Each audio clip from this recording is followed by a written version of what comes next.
ছত্রপতি শিবাজি শিবরাজ ভোঁসলে নামেও খ্যাত ছিলেন। মারাঠা ইতিহাসের বীর হিসেবে পরিচিত হওয়ার পাশাপাশি তিনি ছিলেন একজন সুদক্ষ শাসকও। তার এই শাসন ক্ষমতা একাধারে ভারতেই নয়, সমগ্র বিশ্বের ইতিহাসে তার বীরত্বকে এক আলাদা মর্যাদা প্রদান করেছিল।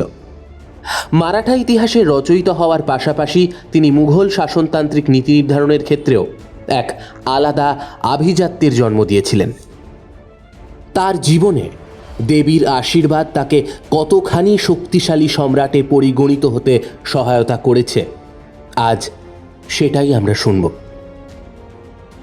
আজকের গল্প শুরু করার আগে আমাদের শ্রোতা বন্ধুদের উদ্দেশ্যে কিছু কথা। আমাদের আজকের গল্পটি মারাঠা সম্রাট শিবাজির ওপর আধারিত একটি ইতিহাস নির্ভর কাল্পনিক কাহিনী।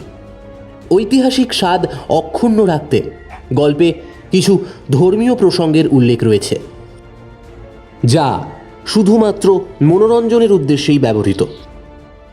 কোনো প্রকার বিতর্ক বা ধর্মীয় ভাবাবেগে আঘাত করার কোনো উদ্দেশ্য আমাদের নেই। আমরা আশা করব আমাদের শ্রোতা বন্ধুরাও শুধুমাত্র মনোরঞ্জনের জন্যই এই গল্পটি গ্রহণ করবেন। শুরু হচ্ছে লেখিকা সঞ্চারী ভট্টাচার্যের কলমে এক বীর গাথা, ছত্রপতির তলোয়ার। আজকের গল্প পাঠ ও গল্পের সূত্রধার আমি সায়ন্তন। শুরু হচ্ছে ছত্রপতির তলোয়ার।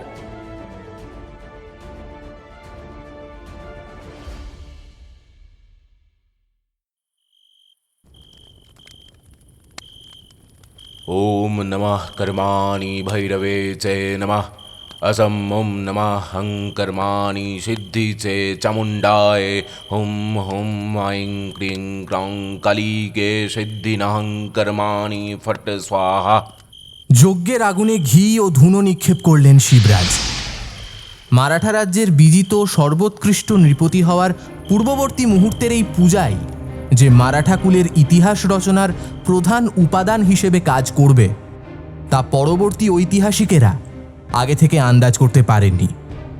একদিকে মারাঠা সাম্রাজ্যের সম্ভ্রম ও অন্যদিকে মুঘল সম্রাট ঔরঙ্গজেবের উল্লাস কোথাও যেন মারাঠাদের অস্তমিত মেঘগুলোকে আরও ঘন কালো পরিসরের গর্ভে পাঠিয়ে দিচ্ছিল।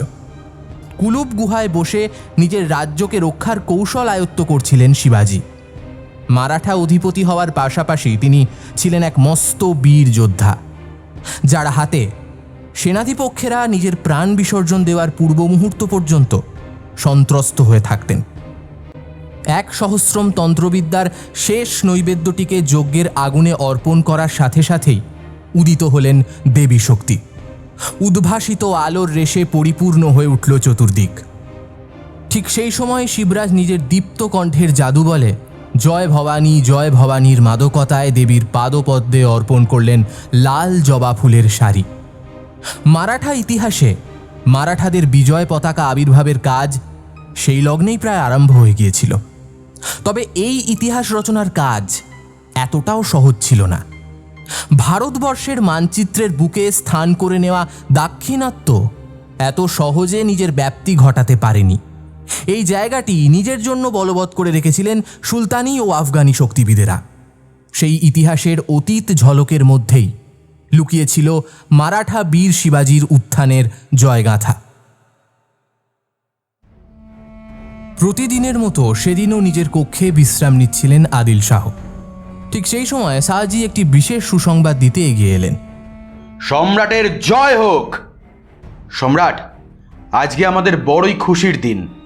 আপনার তত্ত্বাবধানে বেড়ে ওঠা প্রতিটা মারাঠা সৈন্যসহ অন্যান্য হিন্দু সেনাদের কাছেও এই দিনটা একটা মস্ত বড় দিন। শাহজির রক্তচন্দন শোভিত কপালের দিকে তাকিয়ে বেশ কিছুটা স্বস্তির নিঃশ্বাস ফেললেন আদিল শাহ। হিন্দুদের প্রতি তার কোনো ঘৃণা বা বিদ্বেষ না থাকায় তিনি কোনোদিনই তাদের বিরুদ্ধাচারণ করেননি। অপরপক্ষে শাহজি হিন্দুদের মধ্যে উচ্চস্থানীয় হওয়ার দরুন তাকে এক বিশেষ গুরুত্বের সাথেই নিজের দরবারে স্থান দিয়েছিলেন তিনি। তার মুখে আনন্দ সংবাদ পেয়ে তিনি প্রফুল্লতা ব্যক্ত করলেন। বলো শাহাজি, কোন আনন্দ সংবাদ তোমাকে এতটা ভাবিয়ে তুলেছে?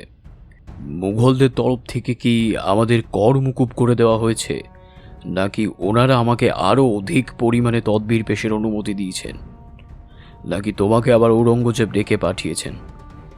জানি আমার পরিণতির সাথে তোমাদের কৃতিত্বের কোনো সম্পর্ক নেই। তোমরা যে যা নিজের মতন করে নিজের প্রতিভাকে এগিয়ে নিয়ে যেতে পারবে। শাহজি প্রত্যুত্তরে বললেন, গুস্তাখি মাফ হুজুরে আলা। আসলে ৮৬ মামলা নিয়ে এই সংবাদ আবর্তিত হয়নি মহারাজ। এটি আমার ব্যক্তিগত জীবনের সাথে জড়িত। আমি পিতা হওয়ার আনন্দে গোটা বিজাপুরে আজ মিষ্টান্ন বিতরণ করেছি। আপনার ছত্রছায়ায় না থাকলে আমি কোনো দিনও মারাঠাদের মধ্যে সম্মানের সাথে বাঁচার অধিকার পেতাম না। আপনিই আমাকে স্বয়ংক্রিয়তা প্রদান করেছেন। সেই সাথে নিজস্বতা তৈরিতেও আমি অনেকখানি অগ্রসর হওয়ার সুযোগ লাভ করতে পেরেছি একমাত্র আপনার জন্যই মহারাজ। আমার পুত্র সন্তান আমার মতো এইভাবেই আপনাকে সেবা করবে। শুধু আপনাকে কেন, এই বিজাপুরের সম্রাটের পায়ে সে সর্বদা নিয়োজিত থাকবে। তবে সম্রাট, আমার একটা অনুরোধ ছিল। সম্রাট আদিল শাহ শাহজির তরফে আগত সুমিষ্ট বাণীর দ্বারা সবিশেষ প্রভাবিত অনুভব করলেন। এরপরে তিনি তাকে উদ্দেশ্য করে জিজ্ঞাসা করলেন, কি অনুরোধ আছে তোমার? তোমার জন্য আমার রাজ্য সর্বদা সুরক্ষিত থেকেছে। আমি কোনোদিনও হিন্দুদেরকে বিশ্বাস করতাম না, এমনকি তাদের উপরে সাম্রাজ্যের ৮৬ মামলার দায়িত্ব অর্পণেও দুবার ভাবতাম। সেক্ষেত্রে তোমার এই উন্নিবিষ্টতা আমাকে মুগ্ধ করেছে। এখন এই বীজপুর তোমার কাছেও সমানভাবেই ঋণী। বলো তো, প্রদেশের সুবেদার হিসেবেও তোমাকে নিযুক্ত করে দিই? শাহজি থমকে গেলেন। তারপরে বললেন, সম্রাট, আমি সেই আস্পর্ধা দেখাতে পারি না। তবে এই অনুরোধ অন্য বিষয়কে কেন্দ্র করে। আপনি যদি আমার পুত্রের শিরস্পর্শ করে তাকে আশীর্বাদ দেন, তাহলে তার পক্ষে এই সাম্রাজ্যের যোগ্য নেতৃত্ব বিধায়ক হিসেবে নিজেকে আলোকপাত করা আরও সহজতর হবে। আদিল শাহ রাজি হয়ে গেলেন। মহা সমারোহে সম্রাটের এগিয়ে যাওয়ার পথ সাজিয়ে দেওয়া হলো। তিনি নিজের গতিতে এগিয়ে যেতে লাগলেন। সেই সময় বিজাপুরের সম্রাট হিসেবে মুঘলদের তরফে তাকে ১০০টি হস্তি সুবেদারির সিয়াসি আওতার ১/৩ বিশিষ্টতা হিসেবে প্রদান করা হয়েছিল। দক্ষিণ ভারতের অন্যান্য রাজ্যগুলির মধ্যে এই বিজাপুরের সুলতানের কাছেই মুঘলদের তরফে আসা জিনিসগুলি অধিক মাত্রাতেই নিজেদের স্থান চিহ্নিত করতে পেরেছিল। আদিল শাহ নিজেদের অধিকারবোধের বিষয়টি নিয়ে সর্বদাই তৎপর ছিলেন। তার কাছে মুসলিম নীতির কথাই ছিল শেষ কথা। শাহজি ব্যতীত অনেক হিন্দু সৈন্যকেই তিনি নিজের হাতে মৃত্যু প্রদান করেছিলেন। দম্ভ ও অহংকারে পরিপূর্ণ শাসক হওয়া সত্ত্বেও তিনি নিজের আভিজাত্যকে বজায় রাখার জন্য এই শাহজির ওপরেই সর্বতোভাবে বিশ্বাস কায়েম রেখেছিলেন। শাহজির কাছে এটি ছিল একটি মস্ত বড় প্রাপ্তি। সেই সাথে পরবর্তী মারাঠা বীর হিসেবে শিবাজির আবির্ভাবের বিষয়টিও এই ঘটনাটির মধ্যে দিয়ে আরও ত্বরান্বিত হতে পেরেছিল। সম্রাট আদিল শাহ শাহজি পত্নী জিজাবাইয়ের ঘরে প্রবেশের সাথে সাথেই সকলে সজাগ হয়ে গেলেন। হিন্দুরা মুখে প্রকাশ না করলেও সর্বদাই মুসলিমদের অপছন্দ করতেন। তবে আদিল শাহকে বিশেষভাবে সমীহ করতেন সকলেই, কারণ তার ছত্রছায়াতেই মারাঠাদের ভাবী বীজ নিঃশ্বাস নেওয়ার সুযোগ পেয়েছিল। তাই এটি ছিল তাদের কাছে অত্যন্ত গর্বের। সুলতানের প্রবেশের সাথে সাথেই সকলে হৈ হৈ করে উঠলেন। শিঙা বাজতে শুরু করলো। পুষ্পবৃষ্টির মধ্যে দিয়েই নরম আয়েশি পশমের ওপর দিয়ে পা ফেলে এগিয়ে যেতে লাগলেন সম্রাট। কক্ষের আয়তন অনেকটা বড় হওয়ার দরুন তার দূরত্ব নির্ণয়ের ক্ষেত্রে সম্রাটকে সামান্য কষ্ট করতে হলো। তিনি জিজাবাইয়ের সম্মুখে এসে দাঁড়াতেই জিজাবাইয়ের সেবাদাসীরা সরে দাঁড়ালেন। সম্রাটের জলজলে চোখ দুটির দিকে তাকিয়ে সকলেই ঘাবড়ে গেলেন। কিন্তু দোলনায় শায়িত ওই তেজস্বী শিশুপুত্রের ঠোঁটের কোণায় লেগে থাকা হাসি অনেক অজানা ভবিষ্যৎকে নিজের অন্দরেই লুকিয়ে রেখে দিয়েছিল। সুলতানের সাথে চোখাচোখির পরেও শিশুটির মুখে সামান্য ভয়ের আভাসও ফুটে উঠল না। আদিল শাহ তার আরও সন্নিকটে এগিয়ে গেলেন। এরপরে হাঁ করে কিছুক্ষণ তার দিকে তাকিয়ে রইলেন। তারপর বললেন, শাহাজি, এর নামকরণের কথা ভেবেছ? হ্যাঁ সম্রাট, এইমাত্র এক ব্রাহ্মণ পুরোহিতের আগমন ঘটবে। তার পঞ্জিকালব্ধ জ্ঞানের মধ্য দিয়েই এই শিশুটির নামকরণের ইচ্ছে প্রকাশ করেছি। তিনি আসলেন বলে। শাহজির মুখে কথাটি শোনা মাত্রই ক্ষণিকের জন্য বিচলিত হয়ে উঠলেন সুলতান। তারপর তাকে উদ্দেশ্য করে বললেন, যেখানে সুলতান স্বয়ং পদার্পণ করেছেন সেখানে আল্লাহর পাক চুক্তির সাথে বিসমিল্লাহ না করে তুমি অন্য কারো সাহায্য নেওয়ার কথা চিন্তা করছো, এ তো আমার চরম অপমান। আদিল শাহের মুখে এমন কথা শুনে ওখানে উপস্থিত সকলেই ঘাবড়ে গেলেন। তিনি বিচক্ষণ হওয়ার পাশাপাশি বেশ বদমেজাজিও ছিলেন। কাজেই যে কোনো সময় কাউকে নিজের তলোয়ারের ফলার সামনে রাখাটা তার কাছে খুব একটা কঠিন বিষয় ছিল না। সকলের দিকে তাকালেন সুলতান। এরপরে শাহজির দিকে তাকিয়ে পুনরায় জিজ্ঞাসা করলেন, কি হলো, জবাব দাও শাহজি। শাহজি জিজাবাইয়ের মুখের দিকে তাকাতেই সবটা আন্দাজ করতে পারলেন। স্ত্রীর আত্মমর্যাদা রক্ষার চেয়েও সুলতানের মর্যাদা রক্ষার বিষয়টি ছিল অনেক বেশি প্রাসঙ্গিক। ওই সময় সমাজে হিন্দু ও মুসলিমদের মধ্যে ভেদাভেদ চোখে না পড়লেও সিয়াসি সত্তা বজায় রাখবার ক্ষেত্রে সুলতানদের ওপরেই নির্ভর করতে হতো। তাদের কথাই ছিল শেষ কথা। অনুরূপে ওই মুহূর্তে কোনো আচরণ করতে না পেরে অবশেষে শাহজি বললেন, বেশ সুলতান, আপনি যেটা ঠিক করবেন তাহলে সেটাই হবে। আপনি নিজের থেকেই এর নামকরণ করুন তাহলে। সুলতান আদিল শাহ কিছুটা শান্ত হলেন। শাহজির দিকে তাকিয়ে বললেন, সান্ধ্যের পরিবেশে যে জন্মেছে তার নামের প্রথম অক্ষর স দিয়েই শুরু হবে, আর সে যেন এই মারাঠা প্রজাতির বিজেতা রূপে নিজেকে প্রতিস্থাপিত করতে পারে। তাই সে বিজেতা হিসেবেই নিজের নাম অঙ্কন করবে। এই ছেলের নাম হবে। শাহজি সুলতানের কথা শেষ হওয়ার পূর্বেই বললেন, শিবাজি। নামটা শোনা মাত্রই সকলে হই হই করে উঠলেন। জয় শাহজির জয়, জয় সুলতান আদিল শাহের জয়। शिवाजी आठमाला लाजी नू देव सुनी देव सिका मराठी माझी तू लाजमी नेव विजेता आटली। মারাঠি ভাষায় উক্ত প্রভাবান্বিত শব্দগুলির মধ্যে দিয়েই শিবাজির ভবিষ্যৎ রচিত হয়ে গিয়েছিল। সেদিন নামাঙ্কনের পরেই শঙ্খধ্বনির সাথে সাথেই শিঙা বাজতে শুরু করল। সকলেই নিজের আনন্দ ব্যক্ত করতে লাগলেন। শিবাজি রাজের জন্মের সাথে সাথেই সুলতানের সাথে শাহজির সম্পর্ক আরও ঘনিষ্ঠ হয়ে গিয়েছিল। সুলতানের কাছ থেকে মান পাওয়ায় তিনি শাহজিকে আরও গুরুত্ব দিয়েছিলেন। বিজাপুরের একচ্ছত্র ক্ষমতার 1/3 তাকে অনুকর হিসেবে দান করেছিলেন সুলতান। এর দ্বারা শাহজি সুলতানের প্রতিনিধি হিসেবে বিজাপুরের সেনাপতি হওয়ার পাশাপাশি নিজের অধীনে মারাঠা সাম্রাজ্যের ভিত্তিপ্রস্তর স্থাপন করতে পেরেছিলেন। শাহজি আজীবন আদিল শাহের প্রতিনিধিত্ব করেছিলেন ঠিকই, কিন্তু তার পুত্র শিবাজি নিজেকে স্বয়ংক্রিয় শাসক হিসেবে প্রতিষ্ঠিত করতে চেয়েছিলেন। আর ঠিক সেই কারণেই তিনি পিতার পথ অনুসরণ করতে চাননি। ছোট থেকেই শিবাজি নিজেকে সকলের একজন রূপে দেখতেন। সমাজে বসবাস করতে গেলে প্রজাদেরকেই যে অগ্রে স্থান দিতে হয়, এই চেতনা বাল্যকাল থেকেই তার মধ্যে বিরাজিত ছিল। এই ধারণাটি তার মনে স্থান করে নিতে পেরেছিল মা জিজাবাইয়ের জন্য। 17 বছর বয়সে নিজের পিতাকে হারিয়ে ফেলেছিলেন শিবাজি। এরপর থেকে রাজনৈতিক ও বৈষয়িক বিষয়গুলিতে তাকে প্রশিক্ষণ প্রদান করেছিলেন দাদাজি কম্ভবের। জিজাবাইয়ের কাছ থেকে ধর্মীয় বিষয়ে শিক্ষা গ্রহণ করতে থাকেন শিবাজি। সমাজে একনিষ্ঠ শাসনতন্ত্র প্রতিষ্ঠার জন্য ঐক্য ও বন্ধুত্ববোধক সম্পর্ক রক্ষা করা প্রয়োজন, সেটি তার মাই তাকে শিখিয়েছিলেন। এই ধারণাগুলি পরবর্তীকালে একজন সাধারণ মারাঠাকে ছত্রপতি উপাধি লাভে সাহায্য করেছিল। সাধারণভাবে মারাঠা সাম্রাজ্যের ভিত নড়বড়ে হলেও বাল্যকাল থেকেই শিবাজি নিজেকে ওই ভিতের মানদণ্ড রূপে দেখতে চেয়েছিলেন। এর জন্য প্রয়োজন ছিল বিশেষ কিছু নীতির। শাহজির মৃত্যুর পরেই তিনি দাদাজির কাছ থেকে অসিবিদ্যা, তলোয়ার বিদ্যায় পারদর্শী হয়ে গিয়েছিলেন।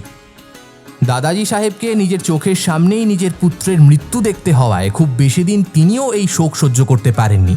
ফলে জিজাবাইয়ের মুখের দিকে তাকিয়েই শিবাজিকে রাজ্যপাঠ এগিয়ে নিয়ে যেতে হচ্ছিল। এই এগিয়ে নিয়ে যাওয়ার ক্ষেত্রে প্রধান বাধা হয়ে দাঁড়িয়েছিলেন আদিল শাহ। পূর্বের স্থিত চুক্তির মাধ্যমে শাহজির হারানো ক্ষমতার দায়ভার বহন করার জন্যই বাধ্য ছিলেন শিবাজি।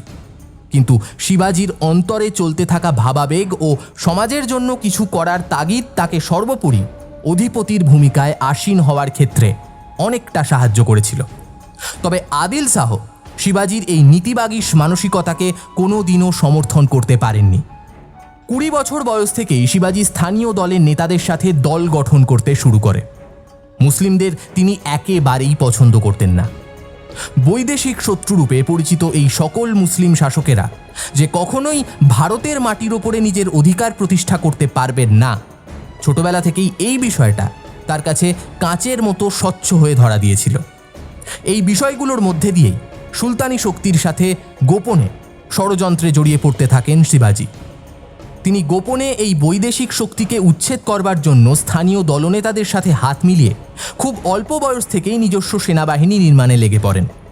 এই বিষয়টি যে পরবর্তীকালে 1 লক্ষ সেনায় তবদিল হয়ে গিয়েছিল তার প্রমাণস্বরূপ ভারত ইতিহাসে বর্ণিত শিবাজির জয়গাথাই ছিল যথেষ্ট।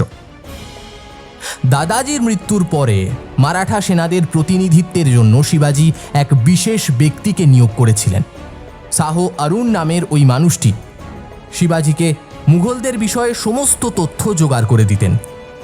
তিনি দাক্ষিণাত্যের সিয়াকুস পর্বত অতিক্রম করে দিল্লিতে প্রবেশ করেছিলেন। ঔরঙ্গজেবের সহিত শিবাজির সম্পর্কের উন্নতি ঘটানোর জন্য তিনি তবদিলি অনুপ্রবেশে রাজি হন। আদিল শাহের হুকুমতের দরুন দিল্লি থেকে সুবেদারি সালিকাত ব্যতীত আর কোনো কিছুই দাক্ষিণাত্যে নিয়ে আসবার অনুমতি দেওয়া হতো না। ফলে সামান্য কিছু ব্যবসায়িক দ্রব্যের পাশাপাশি সুন্দরী মেয়েদেরকেও দাক্ষিণাত্য থেকে দিল্লিতে তুলে নিয়ে আসবার অনুমতি দিয়েছিলেন ঔরঙ্গজেব। তিনি নিজে এই ধরনের নিজ কাজের সাথে সংযুক্ত না থাকলেও দিল্লির হারেম প্রত্যেক শাহজাদার জন্যই উন্মুক্ত ছিল। শাহ অরুণ ঔরঙ্গজেবের দৃষ্টি আকর্ষণের জন্য এক সুন্দরী রমণীকে নিয়ে সম্রাটের দরবারে প্রবেশ করেছিলেন। ঔরঙ্গজেবের বিশেষ অনুমোদনের দ্বারা ভেট হিসেবে ওই মেয়েটি দিল্লির হারেমের উদ্দেশ্যে প্রেরিত হয়েছিল। মুঘল আমলে প্রচলিত এই নীতিকে সওদা-ই-খিদমত বলা হতো।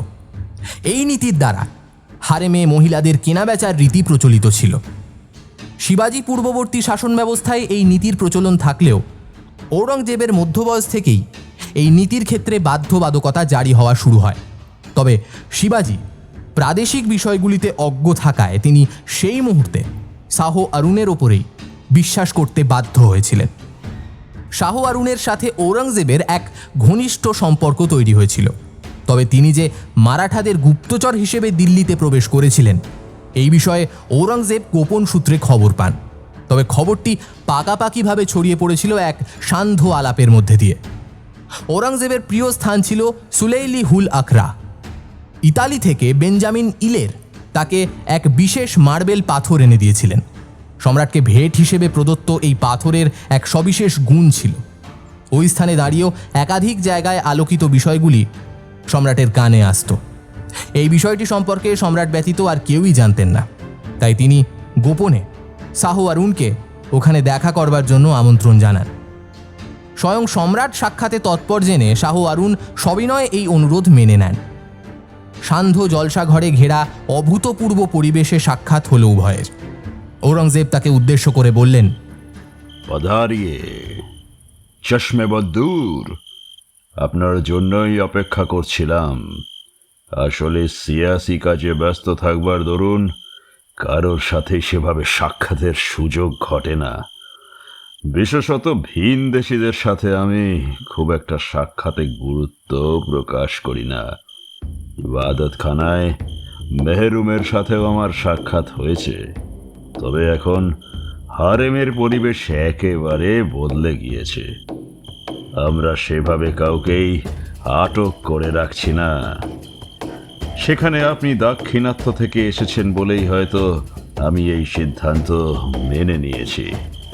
আসলে ওখানে আদিল শাহের সাথে আমাদের বেশ কয়েকবার সাক্ষাতের কথাও হয়েছিল, তবে মারাঠাদের হঠাৎ গজিয়ে ওঠা রাজনৈতিক দ্বন্দ্বের দরুন সমস্ত বিষয়টাই হাতছাড়া হয়ে গেছে। শাহ অরুণ ঔরঙ্গজেবের মুখে এই কথাগুলো শোনা মাত্রই ঘাবড়ে গেলেন। তিনি জানতেন এখন তাকে মারাঠাদের হয়েই কথা বলতে হবে। তবুও নিজের মধ্যে সাহস সঞ্চয় করে তিনি বললেন, জি হুজুর, এই বান্দা আপনাদের খেদামতে হাজির হয়েছে। তবে তাবলিশ পেশ করবার জন্য এক বিশেষ কাগজ পেশ করতে চাই। হুজুর যদি মঞ্জুরি দেন তবে পেশ করতে পারি। শাহ আরুনের ভাষায় দখল ভালো থাকার জন্য ঔরঙ্গজেব খুব সহজেই তার কথার জালে জড়িয়ে পড়েন। এরপরে শাহ আরুন একটি দস্তাবেজের সাথে কিছু সুগন্ধি তার হাতে ধরিয়ে দেন। ঔরঙ্গজেব সেই দস্তাবেজ দেখতে ব্যস্ত হয়ে পড়েন। এর মধ্যে দিয়েই তিনি খুঁজে পান মারাঠা সাম্রাজ্যের নতুন বীরকে। শিবাজি এক মুঘল সৈন্যের রক্তে ওই চিঠিটি লিখেছিলেন। আমার পিতা আজীবন আদিল শাহের গোলামি করে গেছেন। আমি তার পুত্র শিবাজি রাও ভোঁসলে নিজের ক্ষমতায় বিজাপুর শাসন করতে চাই। আদিল শাহের সঙ্গে আমার কোনো ব্যক্তিগত শত্রুতা নেই, তবে তাঁর ছত্রছায়ায় আমরা মারাঠা সাম্রাজ্যের ধ্বজ ওড়াতে চাই না। আমাদের নীলাভ আকাশের বুকে এক বাজ পাখির চাহনির মতো গা এলিয়ে অপেক্ষা করছেন আপনারা। প্রতিটি মুহূর্তে আপনাদের আনুগত্য স্বীকার করেই আমাদের এগোতে হচ্ছে। আমি আপনার সঙ্গে সরাসরি সাক্ষাতে ইচ্ছুক, অথবা আপনি বিজাপুরে এসে আমার সঙ্গে সাক্ষাৎ করুন। শিবাজির নিজ হাতে লেখা এই চিঠিটার মধ্যে দিয়ে তখনও রক্তের গন্ধ ভেসে আসছিল। শাহ আরুন এই ফাঁকে এক ধারালো অস্ত্রের সাহায্যে ঔরঙ্গজেবকে আক্রমণ করার জন্য উদ্যত হলে তিনি তাকে ঘিরে ফেলেন। এরপরে তার গলা কেটে তার দেহটাকে ঘোড়ার উপরে তুলে ঘোড়াটাকে বিজাপুরের উদ্দেশ্যে রওনা করিয়ে দেওয়া হয়েছিল। সেই ঘোড়াটা মারাঠাদের অনুগত হওয়ার দরুন নির্দিষ্ট সময়ে বিজাপুরে উপস্থিত হয়। শাহ আরুনের এমন অবস্থা দেখে শিবাজি সহ মারাঠাদের সকলেই বিচলিত হয়ে পড়েন। শিবাজি ঘোড়াটির দিকে এগিয়ে গিয়ে একটি বিশেষ পত্র পান। সেটিতেও ঔরঙ্গজেব শাহ আরুনের রক্তে রাঙিয়ে বেশ কিছু কথা লিখে দিয়েছিলেন। দিল্লির অধীনে থেকে শাসন কাজ সম্পাদন শুধু মারাঠাদের ক্ষেত্রে নয়, মুঘল অধীনস্থ সমস্ত জাতির ক্ষেত্রেই সম্মানের। যে বা যারা নিজের জাতিকে আমাদের বিরুদ্ধে কাজে লাগাতে চাইবে, তাদের সকলেরই এই হাল হবে। যে আমাকে নিচু দেখানোর জন্য এই ইবাদত পেশ করেছিলেন, তাকে ধন্যবাদ। এই বহুমূল্য সম্পদ দিল্লির দরবার থেকেই তাকে ভেট হিসেবে প্রদান করা হলো।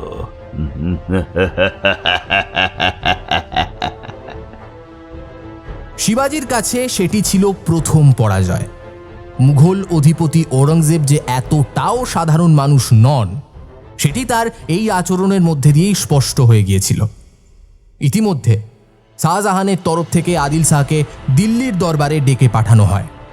শিবাজি এই সুযোগে নিজের সৈন্যবাহিনী সহযোগে আদিল শাহের সিংহাসন দখলের জন্য উদ্যত হন। তবে এক্ষেত্রে তিনি দিল্লি থেকে আগত গোপন সেনাদের দ্বারা পরাস্ত হন। শিবাজির কাছে দাক্ষিণাত্যে নিজের শাসন বলবতের জন্য বেশ কিছু নীতিকে কার্যকরী করার বিষয়টি প্রয়োজনীয় হয়ে উঠেছিল। তিনি গোটা ব্যাপারটাকে অত্যন্ত গুরুত্বের সাথে দেখার জন্য মন্ত্রী হিসেবে বিশ্বম্ভর দেউলকে নিযুক্ত করেছিলেন। এরপরে তারই তত্ত্বাবধানে আদিল শাহের বিজাপুরের সিংহাসন দখল করেন। তবে আদিল শাহের সহিত ঔরঙ্গজেবের সাক্ষাৎ কোনো সাধারণ বিষয়কে কেন্দ্র করে আবর্তিত হয়নি। সম্রাট ঔরঙ্গজেব আদিল শাহকে বেশ কিছু বিষয়ে আগে থেকেই জানিয়ে দিয়েছিলেন। এই সময় আদিল শাহ বিজাপুরের অধীনস্থ ছোট্ট শহর সিরখুদে অবস্থান করেন। এখানে বিজাপুরের বড় সাহিবা নামে পরিচিত ইলাফত বিবির সুরফি সাম্রাজ্য বিস্তৃত ছিল। আদিল শাহ সেখানে আশ্রয় নেওয়ার সিদ্ধান্ত নেন। এরপরে বড় সাহিবার তত্ত্বাবধানে শিবাজির বিরুদ্ধে এক গম্ভীর চাল চালার সিদ্ধান্ত নেয় আদিল শাহ। বড় সাহিবা 10,000 সৈন্য সহযোগে আফজাল খাঁকে শিবাজি দমনের উদ্দেশ্যে প্রেরণ করেন।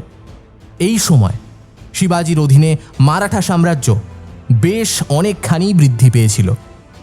একদিন রাতের বেলা শিবাজির এক গুপ্তচর তাকে এসে জানান, আপনার সাম্রাজ্যের পূর্ব সীমান্তে বেশ কিছু বহিরাগতকে অনুপ্রবেশ করতে দেখা গেছে। তারা আপনার উপরে জানলেভা হামলা করার জন্য তৎপর হয়ে উঠেছেন। আপনি যদি এই মুহূর্তে তা রোধ করতে না পারেন, তাহলে অনর্থ হয়ে যাবে। এমনিতেই আদিল শাহ আমাদের বহু সৈন্যকে গোপনে হত্যা করেছেন, তারপরে এক ভিনদেশীকে পাঠিয়েছেন। আপনাকে দমনের ইচ্ছা প্রকাশের মধ্যে দিয়েই এক ভয়ঙ্কর যুদ্ধের নিষ্পত্তি রচনা করতে চাইছেন ঔরঙ্গজেব। গুপ্তচর বাকি কথা শেষ করার আগেই এক ধারালো তীর এসে বিদ্ধ হয় তার বক্ষদেশে। তিনি ওই সুউচ্চ চূড়া থেকে নিচে পড়ে যান। বিষয়টি দেখা মাত্রই শিবাজি আন্দাজ করতে পারেন এই বিষাক্ত তীরটি তার উদ্দেশ্যেই ছিল। তিনি কোনো রকমে গা বাঁচিয়ে প্রাসাদে ফিরে যান। বিজাপুরের গুমোট আকাশের পানে চেয়ে গোটা বিষয়টা নিয়ে পরিকল্পনা করতে থাকেন। এই সময় জিজাবাই ঘরে প্রবেশ করলে শিবাজি বাকি দাসদাসীদের ঘর থেকে প্রস্থানের জন্য অনুরোধ করেন। সকলে প্রস্থান করলে জিজাবাই তার সুযোগ্য সন্তানের দিকে এগিয়ে আসেন। আমি তোমাকে কিছু কথা বলতে চাই। এই বিষয়ে তোমার কি অভিমত তা না জেনেই তোমাকে কথাগুলো বলছি। আসলে প্রতিটি বিষয়ের মধ্যেই এক বিশেষ সদ্ভাব বিদ্যমান। তোমার পিতার সময়কাল থেকেই মারাঠাদের সাথে মুঘলদের শিয়াশি সলিকত চলেই আসছে। হাজার হাজার হিন্দু সেনার শির ধর থেকে আলাদা করে দিতে তাদের তলোয়ার কোনোদিনও কাঁপেনি। আর আগামীতেও তারা ঠিক এইভাবেই তোমাকে প্রতিটা ক্ষেত্রে পর্যদস্ত করার চেষ্টা চালিয়ে যাবে। আর সেটিকে প্রতিহত করতে গেলে তোমাকে অনুসরণ করতে হবে তোমার দাদাজির নীতি। তোমার পিতা শাহজি চিরকালই সুলতানের পক্ষপাতিত্ব করে গেছেন, ফলে তার কাছে সুলতানের সঙ্গে তার হৃদ্যতা বৃদ্ধির বিষয়টি সর্বাধিক গুরুত্বপূর্ণ বিষয় হয়ে দাঁড়িয়েছিল। কিন্তু এখানেই তো সবটা শেষ হয়ে যায়নি। তুমি এমনি এমনি আমার গর্ভে আসোনি। তোমার উপর স্বয়ং মা মহামায়ার আশীর্বাদ বর্ষিত হয়েছিল। তুমি হলে আমার তৃতীয় সন্তান, শিবাজি। শোনো, এর পূর্বে যারা আমার গর্ভে এসেছিল তারা জন্ম লাভের আগেই মারা গিয়েছে। তোমাকে আমি মহামায়ার আশীর্বাদ ধন্য সন্তান রূপেই মনে করি। তাই তো তোমার মধ্যে এত বিচক্ষণতা, এত বুদ্ধিমত্তা কাজ করতে দেখতে পাই। শোনো শিবাজি, এই জাতিকে উনিই রক্ষা করে এসেছেন এবং ওনার উপাসনার মধ্য দিয়েই তুমি নিজের ক্ষমতাকে আরো বহু গুণ বৃদ্ধি করতে পারবে। তোমায় বলি, এই বিজাপুরের প্রাসাদের অন্দরেই রয়েছে একটি গোপন কক্ষ। সেই পথেই তোমাকে মন্দিরে প্রবেশ করতে হবে। ওটি তোমার প্রকৃত আস্তানা রূপে কাজ করতে পারে। জিজাবাই সর্বদাই ঈশ্বরের প্রতিরূপের প্রতি বিশ্বাসী থাকায় শিবাজি তাকে অবিশ্বাস করতে পারেননি। তিনি সেদিন জিজাবাইয়ের সাথেই ওই গোপন কক্ষের দিকে এগিয়ে যান। অন্যদিকে আফজাল খাঁ রাত্রিবাসে ব্যস্ত ছিলেন। তীরন্দাজ এসে খবর দিলে তিনি ভাবেন সেই তীরটি শিবাজির গায়েই লেগেছে। সেদিন রাতটা খুব নিশ্চিন্তেই ঘুমিয়ে পড়েছিলেন আফজাল। কিন্তু বিজাপুরের আকাশে ইতিহাসকে আরও অন্যভাবেই লেখার প্রশিক্ষণ চলছিল। মারাঠা ইতিহাসের পাতায় শিবাজির এই গাঁথা এক আলাদাই বিশেষত্ব তৈরির জন্য উন্মুখ হয়ে উঠেছিল। রাত্রি নিশীথে সুড়ঙ্গের পথ ধরে জিজাবাইয়ের সাথে এগিয়ে যেতে লাগলেন তিনি। শেষে গুপ্ত দরজা পেরিয়ে পৌঁছলেন আহলরি দরজার সামনে। প্রতিটি গুপ্ত কক্ষের প্রবেশিত দ্বারটিকে আহলরি দরজা বলে উল্লেখ করা হতো। এই দরজার সাহায্যে গোটা পাথুরে জায়গাটি খিলান করে আটকানো থাকত। প্রাসাদের উপরিভাগের সাথে জোড়া লাগানো এই ক্ষেত্রগুলি নিজেকে আলাদা আলাদা মজ্জায় বিভক্ত করে রাখবার জন্য যথেষ্ট ছিল। গুহাগর্ভে প্রবেশের সাথে সাথেই শিবাজি চমকে উঠলেন। নত মস্তকে জিজাবাইকে প্রণাম করে বিগ্রহের দিকে এগিয়ে গেলেন। সেটি ছিল মারাঠাদের কুলদেবীর মূর্তি। ভৈরবী সতীর আদলে ওই মূর্তির মধ্যে দিয়ে বেরিয়ে আসছিল এক অপূর্ব আভা। মূর্তিটি জীবন্ত হয়ে ধরা দিচ্ছিল তাদের সামনে। ভৈরবী মাকে দেখার পরেই শিবাজির মনে ভক্তির উদ্রেক ঘটল। তিনি দেবী মায়ের দিকে এগিয়ে গিয়ে তার চরণ স্পর্শ করলেন। তারপরে দেবীর দিকে নিষ্পলক দৃষ্টিতে চেয়ে রইলেন। এমন নিরলস ভক্তি দেখে জিজাবাই নিজেকে সামলে রাখতে না পেরে এগিয়ে এলেন। এরপরে শিবাজিকে উদ্দেশ্য করে বললেন, শিবরাজ, চেয়ে দেখো, ইনিই আমাদের কুলদেবী, ভৈরবী সুহাসিনী।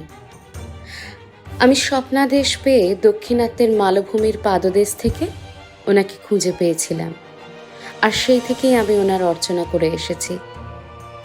এই মারাঠা উপকূলে কোনো দিনও তার অর্চনায় বাধা পড়েনি। তবে যবে থেকে ওই সুলতান আদিল শাহ মসনদের উপর নিজের ক্ষমতা প্রতিষ্ঠা করেছেন, তবে থেকেই দেবীর অর্চনা স্থগিত রাখতে হয়েছে। কারণ এর মধ্যে মারাঠাদের কোনো স্বাধীন সত্তা কাজ করতো না। এছাড়াও তোমার পিতা আমাকে দেবীর পূজা করতে দিতে চাইতেন না। কারণ ওনার বিশ্বাস ছিল যে একবার যদি বিষয়টি আদিল শাহর নজরে পড়ে তবে উনি হয়তো আমাদের জ্যান্ত পুঁতে দেবেন। ওনার এই ভয় আর উদ্রেকের কারণটি আমি আন্দাজ করতে পেরেছিলাম ঠিকই, কিন্তু কোনোদিন বিষয়টিকে নিয়ে বিশদে ভাবিনি। সেই কারণেই স্বামীর অলক্ষ্যেই আমি এই দেবার্চনার কাজ অব্যাহত রেখেছিলাম। সকলের অগোচরে দেবীর উপাসনা করতাম। কথাগুলি বলেই ওই স্থান থেকে প্রস্থান করে গেলেন জিজাবাই। শিবাজি এক নজরে দেবীর সর্বাঙ্গের ওই অতিলৌকিক সৌন্দর্যের রূপায়ণে মত্ত হয়ে গেলেন। দেবী দর্শনের মধ্যে দিয়েই তার কাছে ফুটে উঠল নিজ অজানা শক্তির কথা। তিনি এক মনে দেবীর সামনে বসে ধ্যান করতে লাগলেন। এভাবেই একটানা 7 দিন কোনো আহার গ্রহণ না করেই শিবাজি ধ্যানমগ্ন রইলেন। ধ্যানচ্যুত হলে তিনি দেখলেন দেবী তার সম্মুখে দাঁড়িয়ে। শিবাজি তাকে দেখে অবাক হয়ে গেলেন। ভৈরবী তাকে উদ্দেশ্য করে বললেন, আমি তোমার ডাকে সাড়া না দিয়ে থাকতে পারিনি শিবরাজ। তোমার সাম্রাজ্যের সেনারা অনেকেই মৃতপ্রায়। বহিরাগতের আক্রমণের রেশ এভাবেই অনিয়মিত থেকে যাবে। তোমাকেই নিজের তাগিদে সবটা রক্ষা করতে হবে। আমি তোমাকে বর দিতে চাই, বলো তুমি কি চাও? শিবাজি হতবাক হয়ে গেলেন। তিনি যে একটানা 7 দিন ধরে গুহাগর্ভের বাইরে বেরোননি সেটি তিনি আন্দাজ করতেও পারেননি। অথচ এই পরিস্থিতিতে কেউ তাকে বিরক্ত করতে আসেনি দেখে তিনি ঘাবড়ে গেলেন। ভৈরবী মায়ের দিকে চেয়ে বললেন, তাহলে কি আমার সাম্রাজ্যের আর কেউ জীবিত নেই, কেবল আমি? ভৈরবী বললেন, তা নয় শিবরাজ, তবে তোমার মা জিজাবাই আমার একনিষ্ঠ ভক্ত। সে সবার আড়ালে থেকেও আমার অর্চনা করেছে, কিন্তু তাকে আমি আর বাঁচাতে পারিনি। সে সেনাবাহিনীকে প্রতিহত করতে গিয়েই মারা গেছেন। নিয়তির কাছে ঈশ্বরেরও হাত বন্ধ। শিবাজি যন্ত্রণায় ফুঁপিয়ে উঠলেন। এরপরে দেবীকে উদ্দেশ্য করে বললেন, মাতে মাতে এ কি বললেন আপনি? আমার মা, তিনিই তো আমার অন্তিম সম্বল ছিলেন। তাকে ছাড়া আমি কিভাবে এই যুদ্ধ জয় করব? মায়ের ওপর দিয়েই কেন সব ঝড়ঝাপটা যাবে? দেবী, আমি জানি না এখন আমার সাম্রাজ্য ঠিক কী অবস্থায় রয়েছে। এই গর্ভগৃহের বাইরে আর কাউকে দেখবার সুযোগ পাবো কিনা তাও জানা নেই। আপনি বলুন আমি কি করব? আমাকে কি একবারও কেউ কিছু জানাতেও আসেনি? ভৈরবী বললেন, বিচলিত হয়েও না শিবরাজ, সময় তোমার সাথেই আছে।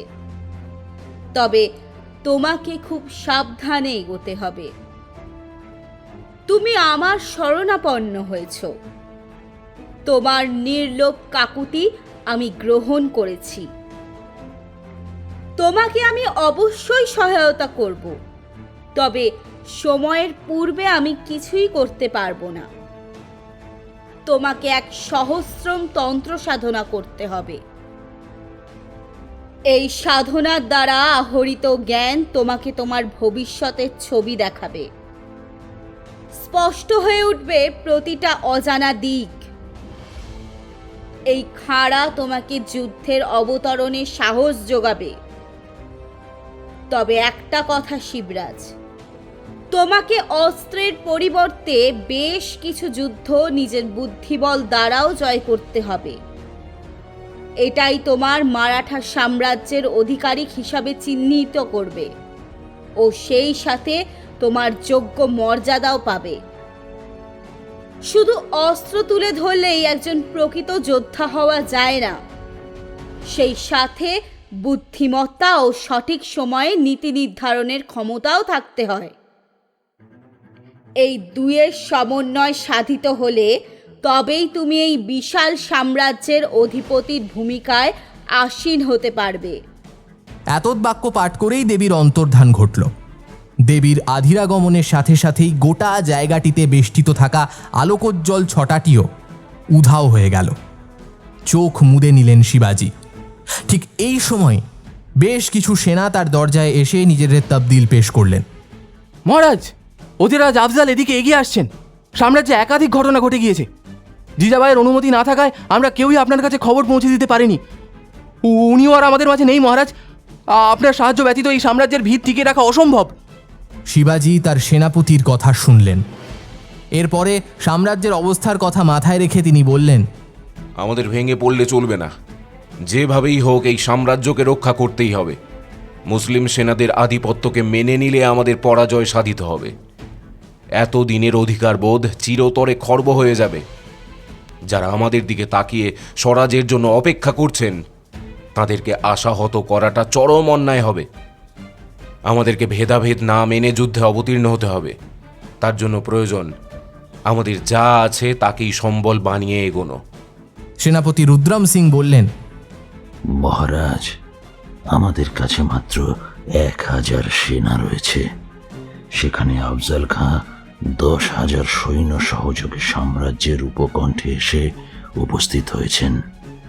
তাকে এত সহজে পরাস্ত করা সহজ হবে না। এছাড়া ইতিমধ্যেই তিনি আমাদের সেনাদের অনেকের অর্থের লোভ দেখিয়ে বশীভূত করে ফেলেছেন, আর বাকিরা সাম্রাজ্যের জন্য নিজেদের প্রাণ বিসর্জন দিয়ে দিয়েছেন।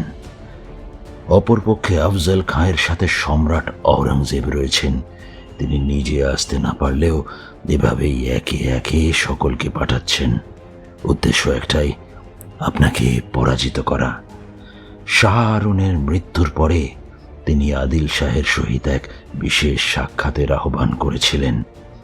আপনি আদিলকে প্রবেশ করতে না দেওয়ায় তিনি বড় সাহিবার মহলে আশ্রয় নিয়েছিলেন, আর তারপর থেকে স্বয়ং আওরঙ্গজেবের তত্ত্বাবধানে সমস্ত ক্রিয়া সম্পন্ন হতে থেকেছে। এই সকল সৈন্য আওরঙ্গজেব স্বয়ং মোতায়েন করেছেন। আফজাল এক অনুচর মাত্র, তবে তাকে এত সহজে পরাস্ত করা যাবে না রাজন, কারণ তিনি 6 ফুট উচ্চতা বিশিষ্ট এক শক্তিশালী আফগান। তার কাছে বাহুর জোরের পাশাপাশি সৈন্যের রসদটিও রয়েছে। প্রয়োজনে আওরঙ্গজেব আরও সৈন্য পাঠাবেন। তবে শিবাজি গভীর চিন্তায় পড়লেন। তারপরে সেনাপতিকে উদ্দেশ্য করে বললেন, চিন্তা নেই। সর্বদা যে অস্ত্রের ব্যবহার করেই যুদ্ধ জয় করা যায় এমনটা কিন্তু নয়। এক্ষেত্রে আমাদেরকে বুদ্ধির ব্যবহার করতে হবে। আফজালকে খবর পাঠানো হোক যে আমরা তাঁর সমস্ত শর্ত মেনে নিয়েছি। এরপরে আমি তাঁর সাথে শিবিরের ছাউনিতে সাক্ষাৎ করতে যাব। তবে ওকে একটি শর্ত মানতে হবে। আমি আর আফজাল ব্যতীত ওই সেনা ছাউনিতে অন্য কারুর প্রবেশ নিষিদ্ধ থাকবে। এক্ষুনি গুপ্তচরের মারফত আফজলকে এই খবর প্রেরণ করা হোক। তারপর আমি নিজের থেকে যা করার করব। সেনাপতি জানতেন এই প্রশ্নের উত্তর তিনি পাবেন না, কারণ শিবাজি কোনো কিছু মনস্থির করে ফেললে সেটি করেই ছাড়েন।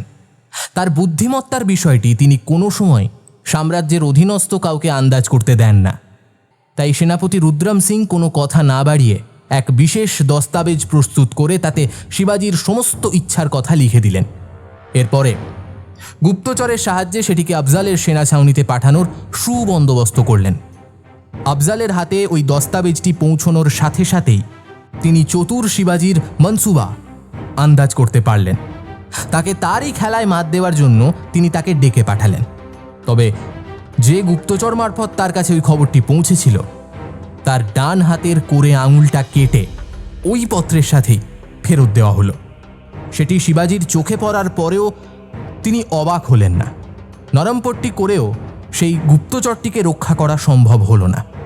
আফজালের ফলায় বিষ থাকায় গুপ্তচরের সারা শরীরেই বিষক্রিয়া ছড়িয়ে পড়েছিল।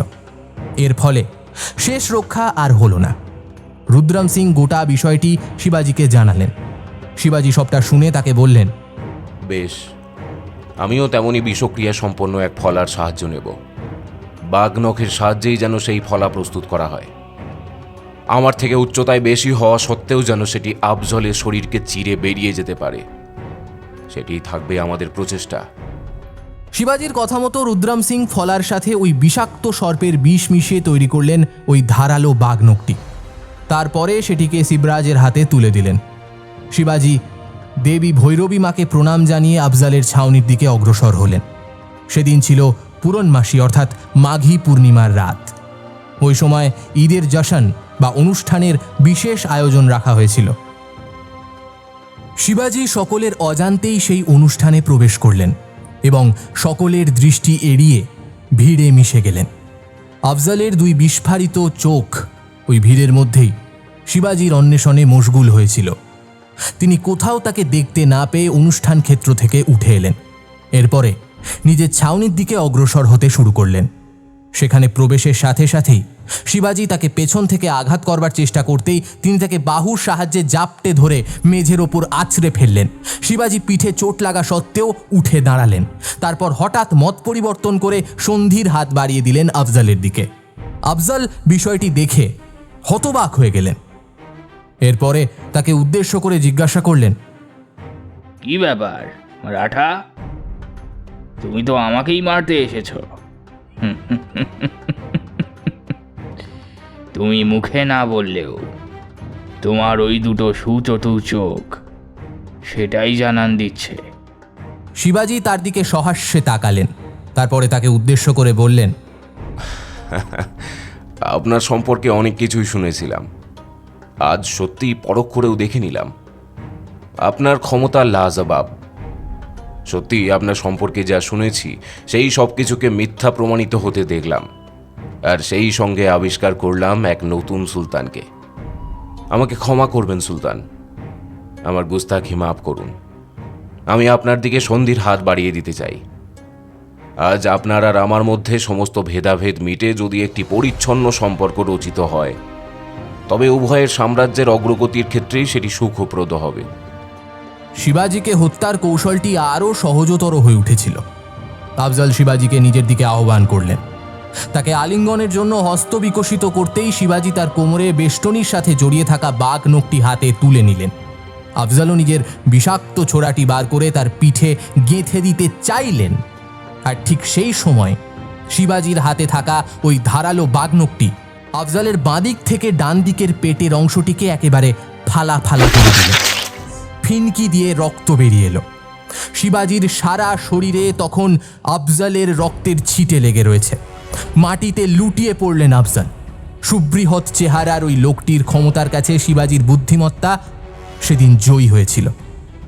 এটি ছিল বুদ্ধিমত্তার প্রথম বৃহত্তর জয়। আফজলকে ছাউনিতে ফেলে রেখেই পলায়ন করেন শিবাজি। পরিস্থিতি ঠান্ডা না হওয়া পর্যন্ত তিনি বেশ কিছুদিন দাক্ষিণাত্যের প্রান্তস্থ একটি স্থানে লুকিয়ে রইলেন। আর ঠিক সেই সময় বেশ কিছু সুলতানি সেনা ঔরঙ্গজেবের কাছে আফজালের মৃত্যু সংবাদ প্রেরণ করলেন। এরপরে ঔরঙ্গজেব রুস্তম জওয়ানকে শিবাজির সাথে যুদ্ধের জন্য প্রেরণ করলেন। কিন্তু শিবাজি গোপনে পার্বত্য পথেই রুস্তমের পথ অবরোধ করলেন ও তাকে হত্যা করে তার সেনাদেরকে বন্দী বানিয়ে নিজের সেনার অন্তর্ভুক্ত করলেন। এভাবে একে একে ঔরঙ্গজেব প্রেরিত সমস্ত অনুচরদেরকেই তিনি গোপনে হত্যা করে তাদের সেনাদেরকে তার সাম্রাজ্যের অন্তর্ভুক্ত করে তুললেন। এভাবে প্রায় 50,000 সেনার টলি বানাতে সক্ষম হয়েছিলেন শিবরাজ। কিন্তু এর পরের পদক্ষেপ ছিল আরও গভীর। আদিল শাহকে শেষ করবার জন্য শিবাজি তৎপর হয়ে উঠলেন। এর পরের ইতিহাস ছিল আরও কঠিন। শিবাজির সামনে আরও কঠিন লড়াই অপেক্ষা করছিল। ঔরঙ্গজেব আদিল শাহকে সিদ্দি জওহরকে প্রেরণ করার আদেশ দিলেন। সিদ্দি জওহরের প্রতি কোনো করুণার আশ্রয় নিলেন না শিবাজি। তিনি একটি বিশেষ চক্রান্তের দ্বারা সিদ্দি জওহরকে পরাস্ত করবার সিদ্ধান্ত নিয়ে ফেললেন। একদিন সন্ধ্যায় যখন মারাঠা সৈন্যরা সকলেই যুদ্ধের প্রস্তুতিতে ব্যস্ত, সেই সময় সিদ্দি জওহর হঠাৎ মারাঠাদের সেনা ছাউনিতে হামলা করলেন। অজান্তে হামলা হওয়ার দরুন বহু সেনার প্রাণ গেল। তবে শিবাজি এখানেই থামলেন না। তিনি সিদ্দি জওহরের উপরে পাল্টা হামলা না করে দাক্ষিণাত্যের হীরাকুন্দ উপত্যকার দিকে যাত্রা করলেন। আগে এই ক্ষেত্রটিকে ভারতের উত্তর পূর্ব সীমান্তের বাণিজ্যিক ক্ষেত্র হিসেবে চিহ্নিত করা হতো। পাকিস্তান ও আফগানিস্তান সহ উত্তর পূর্বের সমস্ত দেশগুলিকেই একই ছাদের তলায় বেঁধে রাখতে সক্ষম ছিল হীরাকুন্দ উপত্যকা। এটি জালন্ত নদীর অববাহিকায় অবস্থিত ছিল। পরবর্তীকালে সময়ের পরিবর্তনের সাথে সাথে এই নদীটি শুকিয়ে যায় এবং হীরাকুন্দের সাথে পশ্চিম ভারতীয় রাজ্যসমূহের যোগসূত্র স্থাপিত হয়। পরে এই উপত্যকাটি মহীশূরের সাথে যুক্ত হয়ে যায়। শিবাজি এই অববাহিকায় আশ্রয় গ্রহণ করেন। সেই সময় এই গোটা অঞ্চলটি জঙ্গলাকীর্ণ হওয়ায় একাধিক হিংস্র বন্য জন্তুর উৎপাত নজরে পড়ত। এই বিষয়টি জানা সত্ত্বেও শিবাজি ছদ্মবেশে সামান্য কিছু সেনা সহ সেখানে গা ঢাকা দেন। সিদ্ধি জওহর নিজের সেনা সহ জঙ্গলের অভ্যন্তরে প্রবেশের সাথে সাথেই বেশ কিছু নেকড়ের দ্বারা আক্রান্ত হন। হিংস্র নেকড়ের দল তাদের অধিকাংশ সেনাকেই পতিত করেন। বাকিরা পালিয়ে বাঁচার চেষ্টা করতে থাকেন। এই সময় শিবাজি তার সৈন্যসহ সিদ্ধি জওহরের বেশ কিছু সেনাকে রক্ষা করেন। সিদ্ধি জওহরকে উদ্দেশ্য করে বলেন, আজকে আমাদের মধ্যে যে কোনো একজনই বাঁচবে। আমি তোমাদের নেকড়ের হাত থেকে রক্ষা করেছি কেবল একটি শর্তে, আমি নিজের হাতে তোমাদেরকে শেষ করব। শিবাজির মুখে এমন কথা শোনা মাত্রই সিদ্ধি জওহর আরও উত্তেজিত হয়ে উঠলেন। তিনি এক গুপ্তচরকে চোখের ইশারায় বিষয়টা বোঝানোর আগেই শিবাজি তার কাঁধে আঘাত করলে তিনি মাটিতে লুটিয়ে পড়েন। এই ফাঁকে শিবাজির পূর্ব পরিকল্পনা অনুযায়ী এক গুপ্তচর আদিল শাহের কাছে পৌঁছলেন খবরি সেজে। তিনি আদিল শাহকে বললেন, হুজুর, আমি মারাঠা বাহিনীর লোক, তবে আমি এখন আর তাদের সাথে কাজ করি না।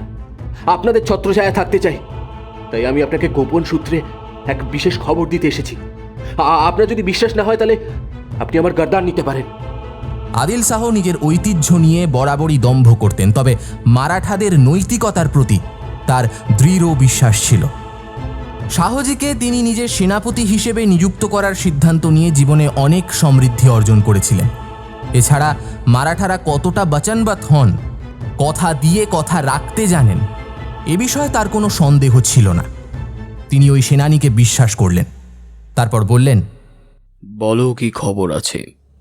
তুমি যদি শিবাজিকে বন্দী করতে সাহায্য করো, আমরা তোমাকে 1,000 স্বর্ণ মুদ্রা প্রদান করব। এই বিশাল অঙ্কের স্বর্ণ মুদ্রার দ্বারা তুমি আজীবন সুখে শান্তিতে থাকতে পারবে।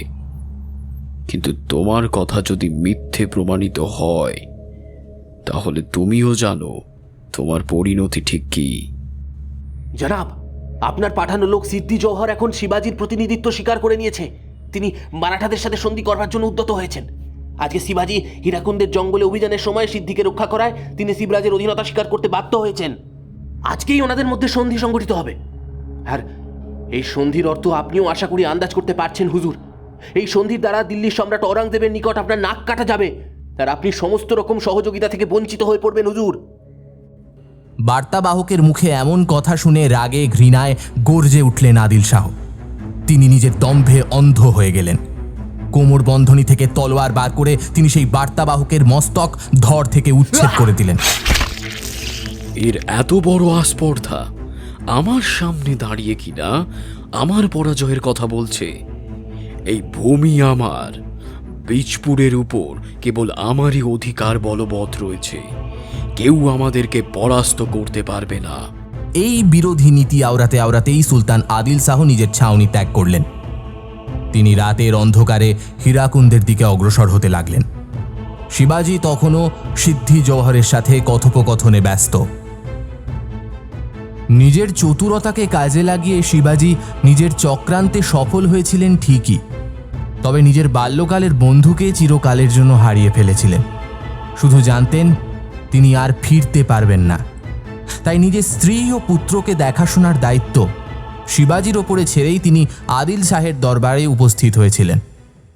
মারাঠারা সর্বদা নিজেদের ইমানকে বহাল তবিয়তে রাখার চেষ্টা করত। এই মহান আত্মত্যাগ ছিল তারই প্রমাণ। এমন আরও নিদর্শন মারাঠা ইতিহাসে ছড়িয়ে ছিটিয়ে আছে। তারা কোনোদিনও নিজের কর্তব্যের থেকে পিছুপা হননি। সেদিন রাতের দিকে জঙ্গলের পথে অগ্রসর হয়ে শিবাজির ঘাঁটিতে পৌঁছলেন আদিল শাহ। কিন্তু সেখানে গিয়ে তিনি এক অন্য চিত্র দেখতে পেলেন। তিনি দেখলেন সিদ্ধির সেনাবাহিনী শিবাজির সাথে যুদ্ধে ব্যস্ত। তিনি বুঝলেন ওই বার্তাবাহকটির মিথ্যার আশ্রয় নিয়েই তাকে সংবাদ প্রেরণে উদ্যত হয়েছিলেন। তিনি সবটা বুঝে ওই স্থান থেকে পলায়নের চেষ্টা করতেই শিবাজির বাদবাকি মারাঠা সেনারা তাকে ঘিরে ধরলেন।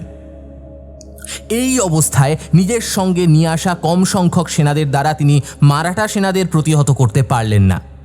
শিবাজি আদিল শাহকে বন্দি করলেন। এরপরে সিদ্ধি জৌহরকে বিজাপুর অধিবাসীদের সম্মুখে ছেড়ে দিলেন। স্থানীয় মানুষেরা তাদের ওপরে হওয়া অত্যাচারের প্রতিশোধ নিয়েছিলেন সেদিন। তারা সিদ্ধি জৌহরকে পিটিয়ে হত্যা করেন। আদিল শাহ বন্দী হলেন। অন্যদিকে শিবাজি তার পরবর্তী লক্ষ্যের দিকে এগিয়ে গেলেন। তার পরবর্তী লক্ষ্য ছিল ঔরঙ্গজেবকে পর্যদুস্ত করে দিল্লির ওপরে ক্ষমতা দখল করা। কিন্তু এই কাজ এতটাও সহজ ছিল না। বিজাপুরের বড় সাহিবার কাছে আদিল শাহের বন্দির খবর পৌঁছতেই তিনি ঔরঙ্গজেবকে সাবধান করলেন। ঔরঙ্গজেবের কাছে খবর পৌঁছানোর সাথে সাথেই তিনি এই বিষয়টির প্রতি আরও অধিক গুরুত্ব দিতে শুরু করেন। বড় সাহিবা ঔরঙ্গজেবকে উদ্দেশ্য করে বলেন, সালাম আলাইকুম নবাব। আপনি 1,50,000 সৈন্যসহ শায়েস্তা খাঁকে শিবাজির উদ্দেশ্যে প্রেরণ করুন। তারা বিজাপুরের ওপর নিজেদের ক্ষমতা প্রতিষ্ঠায় সক্ষম হলে পরে গোলকুন্দার সুলতান আবদুল্লাহ কুতুব সাহেবের সাথেও তারা সন্ধি করে নিজেদের সৈন্য সংখ্যা বৃদ্ধি করতে দুবার ভাববে না সম্রাট। একবার বিজাপুর ও গোলকুন্দার দখলদারি নসিফা জারি হয়ে গেলে এই ভারতবর্ষে মুঘলদের পরচম বলবাত রাখা অত্যন্ত কঠিনতর হয়ে উঠবে। শিবাজি আমার কেল্লারও দখল নিয়েছে। আদিল শাহকে বন্দি করার ফলে এখন শাহের সৈন্যের 1/4 মারাঠাদের দখলে। এভাবেই সে একে একে সকলের ওপর নিজের প্রভাব বিস্তার করতে শুরু করেছে। খুব তাড়াতাড়ি যদি আপনি এর একটা বিহিত না করেন তাহলে ভারতের দাক্ষিণাত্যে খুব শীঘ্রই সুলতান শাসনের পতন ঘটবে। আমরা আর কোনোভাবেই এর কোনো বিহিত করতে পারবো না। আমার কোনো আশ্রয়স্থল নেই। আমি আপনার আশ্রয় নিরাপদ। আপনার অনুগ্রহ হলে এই পত্রের যথোপযুক্ত মান নির্ধারিত হবে বলেই আমার বিশ্বাস সম্রাট। দিন ইলাহি। ঔরঙ্গজেব বড় সাহিবার তরফে প্রেরিত এই পত্রের অন্তর্নিহিত অর্থ অনুধাবন করলেন। এরপরে তিনি তার অনুরোধ রাখতে বড় সাহিবাকে দিল্লিতে ডেকে পাঠালেন। তাকে দিল্লিতে আশ্রয় প্রদানের পাশাপাশি তিনি পূর্বের চুক্তিমতো শায়েস্তা খাঁকে শিবাজির উদ্দেশ্যে প্রেরণ করলেন। 1,50,000 সেনার পরিবর্তে তিনি 2 লক্ষ সেনাসহ শায়েস্তা খাঁকে প্রেরণ করলেন। শায়েস্তা খাঁ দিল্লির উদ্দেশ্যে রওনা দেওয়ার সাথে সাথেই ঔরঙ্গজেব গোলকুন্দার সুলতান আবদুল্লাহ কুতুবের সাথে সন্ধি করে তাকে শিবরাজের বিরুদ্ধে প্রেরণ করে মারাঠাদের পরাজয়ের অপেক্ষা করতে লাগলেন। শিবাজি গোপন সূত্রে খবরগুলি পাওয়ার পরে থেমে থাকতে পারলেন না।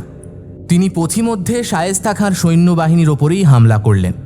এই সময় তিনি গেরিলা পরম্পরার আশ্রয় গ্রহণ করেছিলেন। গেরিলা যুদ্ধের এক বিশেষ রীতি ছিল।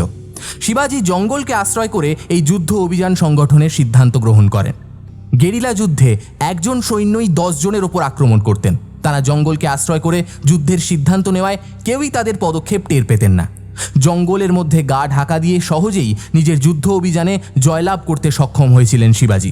তবে শায়েস্তা খাঁ যুদ্ধক্ষেত্র থেকে পলায়ন করে শিবাজির ছাউনিতে ঢুকে পড়েন। তিনি মারাঠা সৈন্যদের হত্যা করে বিজাপুরের প্রাসাদের দিকে এগিয়ে যেতে থাকেন। প্রাসাদ আক্রমণের উদ্দেশ্য ছিল মারাঠাদের বশ্যতা শিকারে বাধ্য করানো, কিন্তু সেই আশায় ছাই ঢেলে দিলেন শিবাজি নিজেই। তিনি বিজাপুরের কেল্লার উদ্দেশ্যে একাই রওনা হয়ে গেলেন। অপরপক্ষে শিবাজি মুসলিমদের বুদ্ধিমত্তা সম্পর্কে পূর্বেই ওয়াকিবহল ছিলেন। তিনি শায়েস্তা খাঁয়ের দুর্গে প্রবেশের পূর্বেই প্রাচীন পার্বত্য সীমান্ত পেরিয়ে দুর্গে প্রবেশ করলেন। একজন রাজা হওয়ার পাশাপাশি তিনি প্রজাহিতৈষী শাসকেরও ভূমিকা পালন করেছিলেন। তিনি দুর্গে প্রবেশের সাথে সাথেই দেওরি দরজার দিকে এগিয়ে গেলেন। শায়েস্তা খাঁ ঘোড়া সমেত দুর্গে প্রবেশ করলেন। ঘোড়ার চিঁ চিঁ শব্দের দ্বারা আলোড়িত হয়ে উঠল দুর্গের পরিবেশ। আকাশের মুখও ভার হয়ে এলো। প্রচণ্ড জোরে মেঘ গর্জন করতে লাগলো। প্রবল হাওয়ার বেগে নিভে গেল প্রতিটি মশালের আগুন। শিবাজি অন্ধের মতোই এগোতে থাকলেন। নিজের শৌর্য ও বীর্যের ওপরে পূর্ণ ভরসা রেখে এগিয়ে যাওয়ার পরেই তিনি সম্মুখীন হলেন ওই সুলতানের। গড়পত্তা আর 5টা সাধারণ শিকারীর মতো নিজের জাল বিস্তার করতে অনগ ছিলেন শায়েস্তা খাঁ। তিনি বিভিন্ন যুদ্ধবিদ্যায় পারদর্শী হওয়ার দরুন অন্ধকারের মধ্যেও শত্রুর পায়ের শব্দ আন্দাজ করতে পারতেন। শিবাজি তার দিকে ধীর গতিতে এগিয়ে যেতে থাকলেন। কিন্তু শায়েস্তা খাঁ লক্ষ্য নির্দিষ্ট করে তরবারি দিয়ে আঘাত করতে থাকলেন তার উপরে। শিবাজির শরীরের বেশ কিছু স্থানে তরবারির আঘাত লাগায় সেটি ক্ষত বিক্ষত হতে লাগলো। ইতিমধ্যেই আবার বিদ্যুতের এক তীব্র ঝলক ক্ষণিকের জন্য অন্ধ করে দিল শায়েস্তা খাঁকে। তিনি ডান দিকের পরিবর্তে বাম দিকে তরবারি নিক্ষেপ করার সাথে সাথেই শিবাজি তার উপরে প্রহার করলেন। এই সুযোগে শিবাজি তার তরবারির সাহায্যে প্রহার করেই চললেন। এভাবেই এগোতে লাগলেন তিনি। শায়েস্তা খাঁ নিজের সর্বশক্তি প্রয়োগ করেও শিবাজির সাথে পেরে উঠলেন না। দুর্গের একেবারে সীমান্তে এসে উপস্থিত হলেন শায়েস্তা খাঁ। পিছনে তাকাতেই এক সুবিশাল খাদ নজরে পড়ল। সামনে তাকাতেই শিবাজির শিরে শোভিত সেই মারাঠা তিলক নজরে পড়ল। বিদ্যুতের ঝলকে স্পষ্ট হয়ে উঠল শিবাজির কপালের লিখন, যা শান্ত চিত্তে বলে যাচ্ছিল শায়েস্তা খাঁয়ের পরাজয়ের কথা।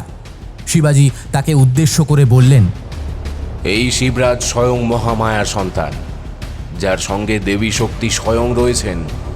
এই পৃথিবীর কেউ তার কোনো ক্ষতি করতে পারবে না। তোরা চক্রান্ত করে আমার দেবীতুল্য মাকে হত্যা করেছিস। তিনি নিজের সর্বশক্তি দিয়ে এই মারাঠা সাম্রাজ্যকে রক্ষা করার চেষ্টা করেছিলেন, কিন্তু আমার অলক্ষ্যেই তোরা চক্রান্তের দ্বারা তাকে শেষ করেছিস। আমিও তোদের প্রতিটি ভাবাবেগকে এভাবেই শেষ করব। তোদের নীতি কার্যকরী হওয়ার পূর্বেই আমি আমার সিদ্ধান্ত জানাবো, আর সেই সিদ্ধান্ত এসে অন্তিম নিঃশ্বাস ফেলবে তোদের মৃত্যুতে। এই ফলার জোর এতটাও কম নয় যে একজন সুলতানের মস্তক ছিন্ন করতে পারবে না। কথাগুলো শেষ করার সাথে সাথেই শিবরাজ তরোয়ালটিকে ওপরে তুলে ধরলেন। তীব্র বেগে বিদ্যুতের ঝলক প্রতিপক্ষের দৃষ্টি আকর্ষণের সাথে সাথেই সেই ফলাটিকে শায়েস্তা খাঁয়ের বুকে বিদ্ধ করলেন শিবাজি। শায়েস্তা নিজেকে রক্ষা করবার তাগিদে কিছুটা সরে যাওয়ায় সেই ফলার আঘাত এসে পড়ল তার ডান হাতের আঙুলগুলোর ওপরে। একসাথে বাদ পড়ল হাতের 3টে আঙুল। কিন্তু নিজের ভারসাম্য হারিয়ে শায়েস্তা খাঁ খাদে পড়ে গেলেন। তার আর্তচিৎকারের শব্দ নিজের কানে শুনতে পেয়েছিলেন শিবরাজ।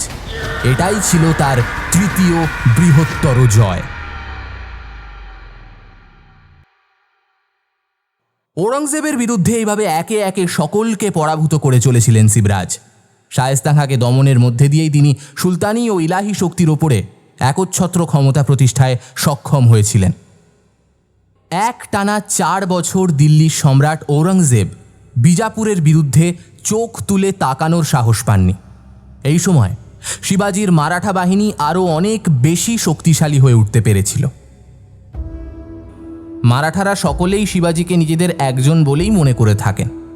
শিবাজির সভাসদেরা সকলেই তাকে সংসার জীবনে প্রবেশের জন্য অনুরোধ করতে থাকেন, কিন্তু শিবাজি দেবী ভৈরবীর সাধনায় লীন থেকে সাম্রাজ্য শাসন করতেই বেশি পছন্দ করতেন।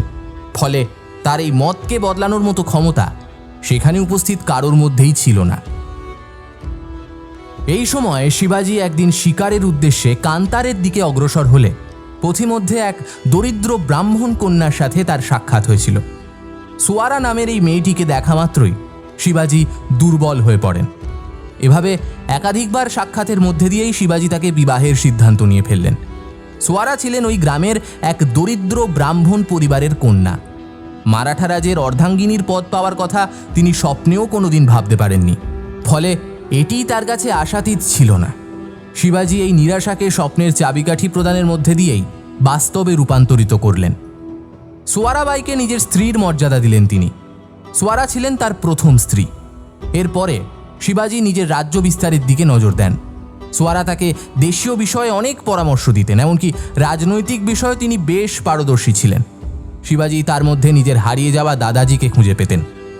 সোয়ারাকে স্ত্রী হিসেবে গ্রহণের পরে শিবাজিকে একাধিক ঝড়ঝাপটা বহন করতে হয়। একমাত্র সোয়ারাই দেবী ভৈরবীর নির্দেশ অনুসরণে সুযোগ পেয়েছিলেন। এই সময় শিবাজি দাক্ষিণাত্যের আরও অন্যান্য প্রদেশগুলির ওপরে নিজের ক্ষমতা প্রতিষ্ঠা করবার জন্য এগিয়ে যেতে থাকেন। ওই প্রদেশগুলির সাথে স্বায়ত্তশাসন পরিকাঠামো মেনে চুক্তি করার সাথে সাথেই তাকে আরও কয়েকটি বৈবাহিক সম্পর্কের বাঁধনেও আবদ্ধ হয়ে পড়তে হয়েছিল। সকরবাই, পুত্তলিবাই ও সাঁই ভোঁসলেকে তিনি বিবাহ করেন। শিবাজি ছিলেন এমন একজন সম্রাট যিনি আজীবন নিজের ক্ষমতার উপরে বিশ্বাস করে লড়াই চালিয়ে গিয়েছিলেন। তার অধীনে ছিল 35টি দুর্গ। নিজের ক্ষমতার উপরে বিশ্বাস রেখেই দিল্লির প্রতি সহযোগিতার হাত বাড়িয়ে দিতে চেয়েছিলেন শিবাজি। কিন্তু ঠিক সেই সময় ঔরঙ্গজেব মদতপুষ্ট হয়ে সেনাপতি জয়সিংহ ও দিল্লির খাঁকে শিবাজির উদ্দেশ্যে প্রেরণ করেন। শিবাজি তাদের কাছে পরাস্ত হন এবং 25টির মধ্যে 23টি দুর্গ ও শিবাজির রাজ্যের 1/4 তিনি ঔরঙ্গজেবকে ছেড়ে দিতে বাধ্য হন। এই সময় শিবাজি পুত্র শম্ভুজিও মুঘল বিরোধী নীতি গ্রহণ করেছিলেন। ঔরঙ্গজেব শিবাজিকে তার পুত্র সহ আগ্রায় সাক্ষাতের জন্য নিমন্ত্রণ জানান। তিনি লেখেন, মারাঠা অধিপতিকে আমার প্রণাম জানাই। আপনাকে এই দরবারে আমন্ত্রণ জানানোর সিদ্ধান্ত নিয়ে আমি কদাচিৎ ভুল করিনি।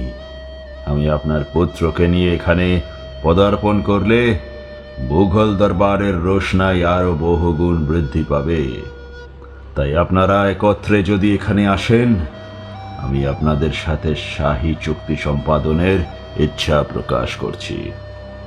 আপনাদের অপেক্ষায় রইলাম। এতে ঔরঙ্গজেব। এই কথাগুলি শিবাজির ভ্রমের কারণ হয়ে দাঁড়ালো। তিনি এই সংবাদ গ্রহণের পরেই দিল্লির উদ্দেশ্যে রওনা হয়ে গেলেন। ঔরঙ্গজেবের দরবারে উপস্থিত হবার সাথে সাথেই ঔরঙ্গজেব তাকে নজরবন্দি করে রাখার নির্দেশ দিলেন। এই অবস্থায় শিবাজিকে আগ্রার মুঘৌলি কেল্লায় আটক করে রাখবার নির্দেশ দেওয়া হলো। তিনি সেখান থেকেও পালাতে সক্ষম হলেন। ওই সময় শিবাজি অসুস্থতার অভিনয় করেন। এর ফলে ঔরঙ্গজেবের নির্দেশে রোজ বেশ কিছু ফলের টোকরি তার উদ্দেশ্যে নিয়ে আসা হতো। একদা এই ফলের টোকরিগুলির মধ্যেই প্রবেশ করে নিজ পুত্র সহ তিনি রণথম্ভরে চলে আসেন। সেনারা সকলেই ফলের টোকরি ভেবে শিবাজি সহ তার পুত্র শম্ভুজিকে রণথম্ভরে নিয়ে আসতে বাধ্য হন। এরপরে শিবাজি তাদেরকে পথিমধ্যেই হত্যা করেন ও বিজাপুরের দিকে রওনা হয়ে যান। বিষয়টি ঔরঙ্গজেবের কানে যাওয়ার সাথে সাথেই তিনি শিবাজির ওপরে চড়াও হয়ে ওঠেন। এরপরে তিনি নিজেই দিল্লির তরফ থেকে 3 লক্ষ সৈন্য সহযোগে মহারাষ্ট্র আক্রমণের নির্দেশ দেন। শায়েস্তা খাঁয়ের সাথে গোলকোন্দার সুলতান আবদুল্লাহ কুতুবও ঔরঙ্গজেবের সাথে হাত মিলিয়েছিলেন। পূর্বের যুদ্ধে জয়লাভ করতে না পারায় তারা সকলেই একত্রে শিবাজির উদ্দেশ্যে নিজেদের সেনাদের প্রেরণ করেন। এই যুদ্ধে প্রধান যোদ্ধার ভূমিকায় ছিলেন ঔরঙ্গজেব স্বয়ং। দিল্লির স্বাধীন চুক্তির নির্ণায়ক হিসেবে তাকে প্রথমবারের জন্য এত ভয়াবহ একটি যুদ্ধের সম্মুখীন হতে দেখতে পাওয়া গিয়েছিল। দিল্লির অভিমুখ থেকে এক বিপুল সংখ্যক সেনা সহযোগে এগোতে থাকেন সম্রাট ঔরঙ্গজেব। এই সময় দিল্লি থেকে মহারাষ্ট্রের উদ্দেশ্যে পাড়ি দিতে তার সময় লেগেছিল 3 মাস। এই দীর্ঘ সময়ের মধ্যে শিবাজি নিজের সেনাদেরকে আরও শক্তিশালী করে তোলবার প্রশিক্ষণ দিতে থাকেন। তবে ঔরঙ্গজেবের সেনাবাহিনীর সাথে পেরে ওঠার মতো ক্ষমতা তাদের কারুরই ছিল না। ফলে এই বিষয়টি নিয়ে ভাবতে ভাবতে শিবরাজ অসুস্থ হয়ে পড়েন। এই সময় শম্ভুজি ও রাজারাম তাদের পিতার হয়ে নেতৃত্ব প্রদান করতে থাকেন। শিবাজির অসুস্থতা দাক্ষিণাত্যের জীবনী শক্তির বিপক্ষে কাজ করেছিল। এই সময় রাজবৈদ্য শিবাজির কক্ষে এসে বলেন, দেখুন, আপনারা সকলেই উপস্থিত থাকার পরেও রাজন কেন সুস্থ হচ্ছেন না আমি জানি না। আপনারা ওনার স্ত্রী হওয়ার সত্ত্বেও নিজের কর্তব্য পালনের ক্ষেত্রে নিশ্চিত কোনো কার্পণ্যতা রেখেছেন বলেই হয়তো ওনার এই অবস্থা হয়েছে। মনে হচ্ছে রাজন যেন নিজের থেকেই সুস্থ হতে চাইছেন না। কিন্তু এমনটা চলতে থাকলে তো আমরা তাকে শেষ রক্ষা করতে পারবো না। এখন সাম্রাজ্যের যে অবস্থা, সেখানে দাঁড়িয়ে ওনার সুস্থ হয়ে ওঠা খুবই জরুরি।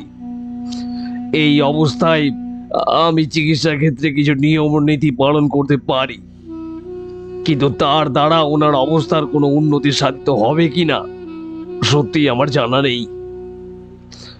আপনারা ওনার সাথে থাকুন। এছাড়াও উনি কোনো ঔষধিতে সাড়া দিচ্ছেন না। এহেন অবস্থা একেবারে সঠিক নয়। আমারও বড্ড ভয় করছে। উনি আমাদের বিধাতা। ওনার চরণ তলেই আমরা সকলে আশ্রয় গ্রহণ করেছি। আর উনি যদি... কথাটি শেষ না করেই বৈদ্য চোখ মুছতে লাগলেন। সকলেই আশাহত হয়ে ঘর থেকে বেরিয়ে গেলেন। সাম্রাজ্যের কম বেশি সকলেই ভেঙে পড়েছিলেন। এর পেছনে যে দলেরই কারুর অভিসন্ধি ছিল সেই বিষয়টি সম্পর্কে অনেকেই আন্দাজ করতে পারলেও আসল ব্যক্তিকে কোনোভাবেই নাগালে পাওয়া যাচ্ছিল না। শিবাজির প্রকৃত বিশ্রামের প্রয়োজন ছিল, অথচ এই সময়ই রাজ্যে একাধিকবার সুলতানি শক্তি আক্রমণ করতেও শুরু করেছিল। দিল্লি থেকে আগত ঔরঙ্গজেবের টলি ছোট ছোট সৈন্য সহযোগে শিবাজির রাজ্যে আক্রমণ হানতে শুরু করে। এই ছোটখাটো আক্রমণগুলোকে প্রতিহত করতে সক্ষম হয়েছিলেন শম্ভুজি ও রাজারাম, কিন্তু তারা এই বিষয়টি পরিষ্কারভাবেই আন্দাজ করতে পারছিলেন যে ঔরঙ্গজেব আসছেন।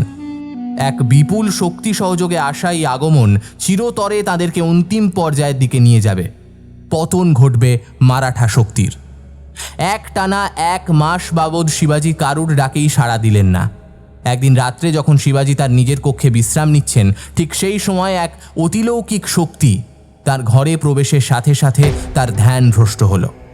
দীর্ঘ সময়ের পরে চোখ তুলে তাকালেন শিবাজি। তার সামনে প্রকট হয়েছিলেন স্বয়ং মা ভবানী, শ্রীমৎ ভৈরবী শক্তি। চারিদিকে মন্ত্রের শব্দ শোনা যেতে লাগলো।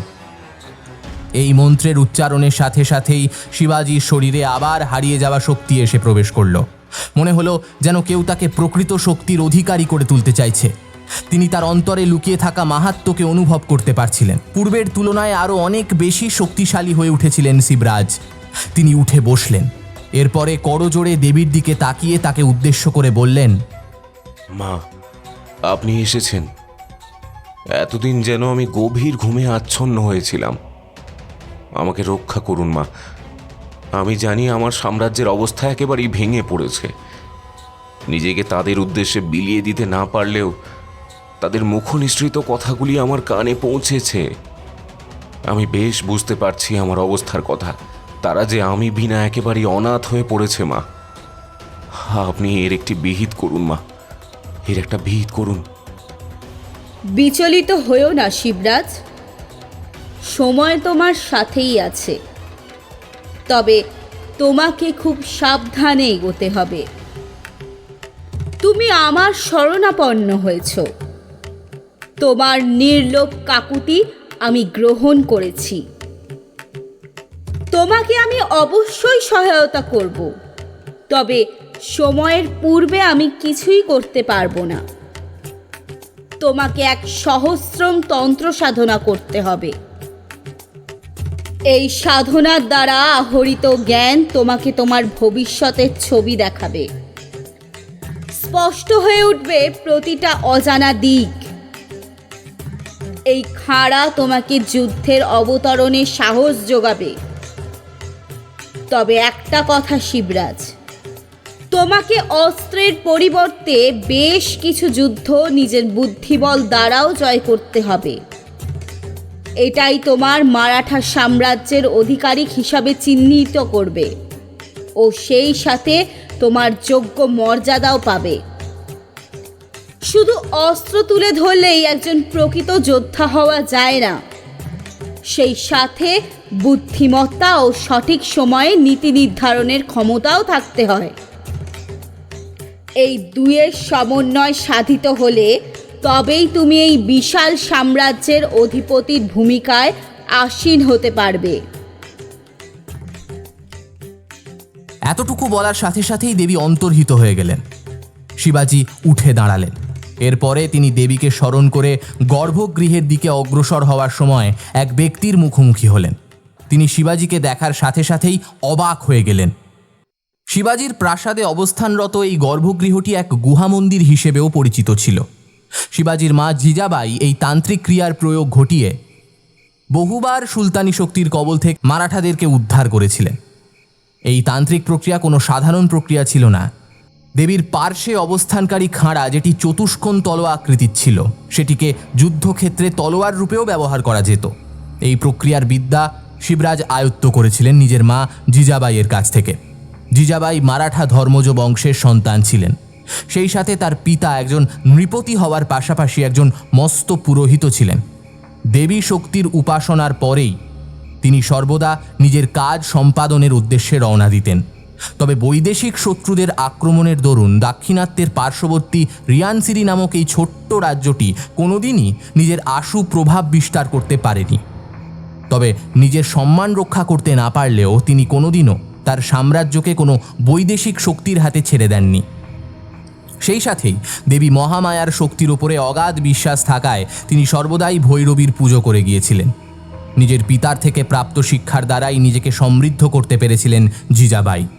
এভাবেই তিনি নিজের মধ্যে সমস্ত উপাচারের গুণকেও স্থান দিয়েছিলেন। মায়ের কাছ থেকে প্রাপ্ত শিক্ষা শিবরাজের দিগ্বিজয়ী জয়ের ইতিহাস রচনার ক্ষেত্রে বিশেষ ফলদায়ী হয়েছিল। এই মূর্তি পূজা কেবল সামান্য আরাধনার মধ্যেই সীমাবদ্ধ ছিল না, সেই সাথে সেটি ছিল মারাঠা সাম্রাজ্যের প্রতিনিধিত্বের উন্নতিকল্প, যার দ্বারা একে একে সমস্ত বাধাকে কাটিয়ে উঠতে সক্ষম হয়েছিল মারাঠাবাসী। দেবীকে প্রণাম জানিয়ে শিবাজি ধ্যানে বসলেন আর সেনাদেরকে আজ্ঞা দিলেন। তারা সকলেই রাজনের কথায় যুদ্ধক্ষেত্রের দিকে এগিয়ে গেলেন। শিবরাজ এক সহস্রম তন্ত্রক্রিয়ার কাজ শুরু করলেন। দেবীকে উদ্দেশ্য করে তিনি নিজের হাত কেটে রক্ত দিলেন। এরপর একটি গোলাকার ক্ষেত্র নির্মাণ করলেন। ওই ক্ষেত্রটিকে সমগ্র মারাঠা সাম্রাজ্যের বিস্তারিত সীমানার সাথে তুলনা করে নিজের হাত থেকে প্রবাহিত হতে থাকা রক্তের ফোঁটাগুলোকে ওই গোলাকৃতি ক্ষেত্রের চারপাশে ছড়িয়ে দিলেন। দেবীর এই রূপের পূজার কাজ খুব একটা সহজ ছিল না। সাধারণ অর্থে দেবদেবীরা যেভাবে পূজা পান, এটি ছিল তার থেকে সম্পূর্ণ আলাদা। মারাঠা ইতিহাসে এমন অনেক কথন সুবেদিত ছিল যেগুলি বেদের আত্মজ। অনেক সময় প্রকৃষ্ট ব্রাহ্মণ মনস্করাই এই ধরনের পূজার ক্ষেত্রে উপযুক্ত ছিলেন। শিবাজির মা ছোটবেলা থেকেই তাকে ধর্মের বিষয়ে একাধিক শিক্ষা দিয়েছিলেন, তাই উপযুক্ত ব্রাহ্মণ হিসাবে শিবরাজ সব দিক থেকেই উপযুক্ত। নির্জলা উপোস থেকে এক টানা 15 দিন পর্যন্ত ঋগ্বেদের বিশেষ কিছু শ্লোক পাঠ করতে হতো। এর দ্বারা প্রবাহিত জ্যোতি আকাশগঙ্গার সাথে সরাসরি নিজের দ্বারবাহী ক্ষমতা তৈরি করে দেবীকে মর্তে আগমনের বার্তা প্রেরণ করত। তাই মন্ত্রের উচ্চারণে ভুল থাকলে আকাশগঙ্গার আনয়ন কোনোভাবেই সম্ভব ছিল না। শিবরাজের কাছে এই প্রক্রিয়া কোনোভাবেই সহজবোধ্য হলো না। একটি মন্ত্রের ভুল উচ্চারণ তার প্রাণনাশের কারণ হয়ে দাঁড়াতে পারে, এমনটাই ছিল প্রভাবাধীন আশঙ্কা। এরপরেও দেবীর ওপরে পূর্ণ আস্থা রেখে শিবরাজ মন্ত্রপাঠ শুরু করলেন। দেবীকে উদ্দেশ্য করে তিনি বললেন, ওম ভৈরবেতে নম দুর্গে ওম হুঙ্কারি গর্ভে ধ্যাতি নমামি দুর্গে হ্রিঢ়ি ভেদি কল্পজ ওম শিরস্তায় নমঃ ওম আদ্যশক্তি গর্ভায় নমঃ ওম নম বিষ্ণুবল্লভে শ্যাস্তি ওম নম শ্বেতদেবী শক্তিম প্রক্রিয়ে अद्दि विभूताय ओम करेश्वराय भैरवी अग्रे नमः। এভাবে চলতে থাকলো আরও মন্ত্রপাঠ। এক টানা 15 দিন ধরে শিবাজি দেবীর আরাধনায় মত্ত রইলেন। এই দীর্ঘ 15 দিন শিবরাজের জীবনের সবচেয়ে কঠিন পরীক্ষার দিন হিসেবেই পরিগণিত হয়েছিল। প্রতিটি দিন তার কাছে যুদ্ধ জয়ের তুলনায় কোনো অংশেই কম ছিল না। এক এক দিন দেবী তার কাছ থেকে এক এক প্রকারের কঠিন পরীক্ষা নিতে থাকলেন। কখনো নিজে মানব রূপ ধারণ করে, আবার কখনো বা ধর্মের পথে সঠিক সিদ্ধান্ত নেওয়ার ক্ষেত্রে। সর্বদিকেই পরীক্ষার কঠোরতা ক্রমে বৃদ্ধি পেতে শুরু করল। শিবরাজের শির আর মারাঠা ধ্বজের প্রতিষ্ঠার মধ্যে বিশেষ তফাৎ নেই মা। আমি থাকি বা আমার সাম্রাজ্য, সব কিছুর অন্তর্মিল একটি স্থানে এসেই আবর্তিত হয়, আর তা হলো নিঃশ্বাস নিয়ে বাঁচতে পারা। তাই আপনার কাছে শহীদ হওয়ার মধ্যে দিয়েও আমি যে পুণ্য অর্জন করব, সেই সমপরিমাণ পুণ্যই অর্জিত হবে যুদ্ধক্ষেত্রে প্রাণ বিসর্জন করলে। তবে অপরের হাতে প্রাণ দেওয়ার চেয়ে নিজের মায়ের সামনে প্রাণ দেওয়া অনেক বেশি সম্মানের, অনেক বেশি গর্বের। শিবরাজ ওই ভারী খাঁড়াটা হাতে তুলে নিলেন। ওই খাঁড়াটা নাকি কোনো সাধারণের পক্ষে তোলা সম্ভব ছিল না। কমপক্ষে 5 জন বলশালী ব্যক্তির মিলিত শক্তির দ্বারাই সেই খাঁড়া তোলা সম্ভব ছিল। কিন্তু শিবরাজ একাই নাকি সেই খাঁড়া তুলে নিয়ে দেবীর সম্মুখে দাঁড়িয়েছিলেন। মৃত্যুর জন্য প্রস্তুত শিবরাজের সেই ভক্ত গাথা মারাঠা ইতিহাসের পাতায়, এমনকি তার জীবনীতেও পরবর্তী পর্যায়ে স্থান করে নিয়েছিল। তিনি তার আরাধ্যার সামনেই প্রাণ বিসর্জন দিতে প্রস্তুত হয়েছিলেন। দেবী ভৈরবী তার এই নির্লোভ চেতনা ও ভক্তিরসে সন্তুষ্ট হয়ে তাকে এক বিশেষ বর প্রদান করেছিলেন।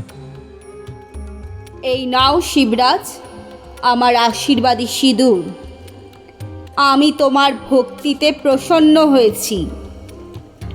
এতদিন ধরে মারাঠারা কেবল আমার কান্তিরূপকেই আরাধনা করে এসেছিল, তবে তুমি প্রথম আমার তান্ত্রিকা রূপের আহ্বান করে আমার আশু শক্তিকে এই মারাঠা সাম্রাজ্যের গর্ভে প্রতিষ্ঠিত করেছ।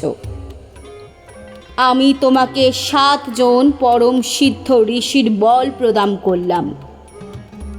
পুরাণে বর্ণিত সপ্তর্ষির বল তোমার মধ্যে সদা সর্বদা আসীন থাকবে। যেখানে বহু বলে মানুষ পরাজিত হয়, সেখানে তুমি 10 জনের সম্মুখেও পঞ্চব্রাহ্মণের বল সহযোগে একাই দণ্ডায়মান থেকে সম্মুখ সমরে লড়াই করে যেতে পারবে। এই নাও শিবরাজ, ধারণ করো এই আশীর্বাদী খাড়াটিকে। এটি কেবল তুমিই ধারণ করতে পারবে। এই খাড়া ততদিনই তোমায় রক্ষা করবে যতদিন তুমি ধর্মের পথ অনুসরণ করে চলতে পারবে ও কখনোই কোনো লোভের বশবর্তী হয়ে এই মার্গ থেকে বিচ্যুত হবে না। এরপরে দেবী ভৈরবী অন্তর্হিত হন। শিবরাজ এই দীর্ঘ 15 দিনের ধকলের পরে খুবই ক্লান্ত হয়ে পড়েছিলেন। তার বাহুবল অন্তর্লীন শক্তির কাছে একেবারেই পর্যুদস্ত হয়ে পড়েছিল। তবে দেবীর কাছ থেকে প্রাপ্ত আশীর্বাদ তাকে পুনর্জাগরিত করে তুলতে সবিশেষ সাহায্য করে। ভবানী মায়ের এই খাঁড়া হাতে তুলে বীর দর্পে যুদ্ধের প্রলয়ঙ্কারী বার্তা ঘোষণা করেছিলেন তিনি। আমি আসছি। এই ভারত ভূমিকে পবিত্র শক্তির আঁচলে মুড়ে রাখতে আমাকে যে অগ্রসর হতেই হবে। একাধিকবার নিজের অন্তরের শক্তির দ্বারা বহু কঠিন যুদ্ধ জিততে পেরেছিলাম আমি। এবারেও সেই একই প্রভাব নিয়ে দিল্লির সুলতানি শক্তির ওপর আছড়ে পড়তে পিছু পা হবে না এই শিবরাজ, মারাঠাধিপতি। শিবরাজের এই হুঙ্কারের রেশ যুদ্ধক্ষেত্রের ভূমিকেও কাঁপিয়ে তুলেছিল। প্রভাবশালী আফগান ও সুলতানি শক্তির কবল নিজের সাম্রাজ্যকে রক্ষা তথা প্রতিরক্ষার কাজ এতটাও সহজ ছিল না। 15 দিন সময়ের দীর্ঘতা মারাঠা সাম্রাজ্যের পরিকাঠামোকে অনেকটাই দুর্বল করে তুলেছিল। এরই মধ্যে মারাঠাদের একাধিক সেনার প্রাণ গিয়েছিল। সেই সাথে ধূলিসাৎ হয়েছিল বহু নিপীড়িতের জীবন। মুসলিমরা বহু মারাঠা নারীকে নিজের ভোগের বস্তু হিসেবে ব্যবহার করেছিলেন। সেই সাথে তাদেরকে আরও অরাজকতার উপলব্ধি করিয়ে একে একে তাদের প্রাণ হরণ করেছিলেন। এই দৃশ্য সাধারণের চক্ষুশূল হয়ে দাঁড়ালেও বিপুল শক্তির প্রভাবকে খণ্ডানো এতটাও সহজ ছিল না। শিবরাজের নেতৃত্বাধীন কোনো সেনাই পরামর্শের অবস্থায় ছিলেন না। যুদ্ধ ছিল একেবারে শেষের মুখে। হাতে গোনা কয়েকটা দিনের ওপরেই টিকে ছিল মারাঠাদের ইতিহাস রচনার কাজ, আর সেই আগুনকেই হাওয়া দিতে চেয়েছিলেন শিবাজি। তবে নিজ সৈন্যবাহিনীর এমন ভগ্ন দশা তাকে বিশেষভাবে দুর্বল করে তুলেছিল। তবুও তিনি ভৈরবী মাকে স্মরণ করতে লাগলেন, যদি কোনো অন্তিম নির্দেশ মেলে তবে সেটির উপরে ভিত্তি করেই যুদ্ধের কাজ এগিয়ে নিয়ে যাওয়া যাবে। যুদ্ধে অবতরণের পূর্বে তিনি বহু সৈনিকের সাথে পরামর্শ করলেন, আর তাদের কাছ থেকে প্রাপ্য জ্ঞানের দ্বারা তিনি স্থির করলেন যে এমতাবস্থায় যুদ্ধক্ষেত্র থেকে পিছিয়ে যাওয়ার অর্থ নিজের সাম্রাজ্যের মৃত্যুকে আলিঙ্গন করে নেওয়া। তিনি আরও কিছুদিন স্থির হয়ে রইলেন। অন্যদিকে দিল্লির সম্রাট নিজের ক্ষমতার দ্বারা একে একে সর্বশান্ত করতে থাকলেন মারাঠা বাহিনীকে। একাধিক হস্তি ও বিশেষ প্রশিক্ষিত সেনাদের কাছে ধরাশায়ী হতে থাকল মারাঠা সেনারা। তবুও তারা সম্মুখ সমরে নিজেদের বক্ষ সঞ্চারিত করতেও দ্বিধাবোধ করল না। সমস্ত আঘাত নিজেদের বুকে নিয়েই শহীদরা তাদের রক্তের ফোঁটার দ্বারা মারাঠা ভূমির বিজয় গাঁথাকে অভিসাধিত করতে থাকল। অন্যদিকে যুদ্ধক্ষেত্রে একে একে বহু সৈনিকের প্রাণ হরণ হতে লাগল। মারাঠা সেনাদের ওপরে ভারী পড়লেন সুলতানের সৈন্যবাহিনী। এই যুদ্ধকে প্রতিহত করবার মতো ক্ষমতা ছিল কেবলমাত্র শিবাজির। তবে রাজনের নির্দেশ মতো প্রত্যেকেই যুদ্ধক্ষেত্রে অগ্রসর হলেন, কিন্তু কেউই ঔরঙ্গজেবের সৈন্যের কাছে নিজেদেরকে টিকিয়ে রাখতে পারলেন না। প্রায় 100টি হস্তি ও কয়েক লক্ষ সেনাদের নিয়ে যুদ্ধক্ষেত্রে অবতীর্ণ হয়েছিলেন ঔরঙ্গজেব। মারাঠা সৈন্যদের একটি বিশেষ টলি নির্মাণ করে তাদেরকে জোটবদ্ধভাবে যুদ্ধে অবতীর্ণ হওয়ার নির্দেশ দিলেন শিবাজি। এই টলির প্রধান ছিলেন শিবাজির প্রধানমন্ত্রী নিজেই। তিনি তলোয়ার বিদ্যায় মাহির ছিলেন এবং তার সাথে একাধিক বিদ্যায় পারদর্শী এই মানুষটি মারাঠাদের রক্ষা কবচ হিসাবে নিজের জীবনের অধিকাংশ দিনই শিবরাজের পায়ে সঁপে দিয়েছিলেন। শেষ নিঃশ্বাসটুকু অর্পণ করে দিয়েছিলেন শিবরাজকে। তারা একটি গোষ্ঠী বানিয়ে ঔরঙ্গজেবের সেনাদের দিকে এগোতে শুরু করলেন। একাধিক যোদ্ধাদের মধ্যে মিশে থাকা ওই গোষ্ঠী কারোরই নজরে পড়ল না। অধিরাজরাও প্রধানমন্ত্রী হিসেবে বিশ্বস্ত প্রতিনিধির ভূমিকা পালন করতে পিছুপা হননি। তিনি তীরের সাহায্যে ঔরঙ্গজেবের দিকে নিশানা তাক করে এগোতে লাগলেন। বাকিরাও যে যার মতো একে একে ঔরঙ্গজেবের সৈন্যদেরকে তলোয়ারের আঘাতে শেষ করতে লাগলো। তবে অধিরাজের একটি পায়ে চোট থাকায় তিনি সহসা প্রতিটি আক্রমণ প্রতিহত করতে পারলেন না। যুদ্ধের দামামা বেজেই চলল। সেই সাথে আকাশে আবিষ্ট হওয়া মেঘের ঘনঘটা যুদ্ধক্ষেত্রে ধুলোর ঝড় তুলল।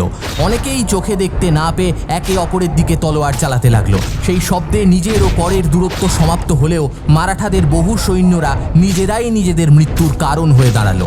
হাতির দল হুঙ্কার ছেড়ে বিক্ষিপ্তভাবে ছুটে আসতে লাগলো। মারাঠা সেনারা ধুলোর প্রভাবে কোনো কিছুই ঠাহর করতে পারলেন না।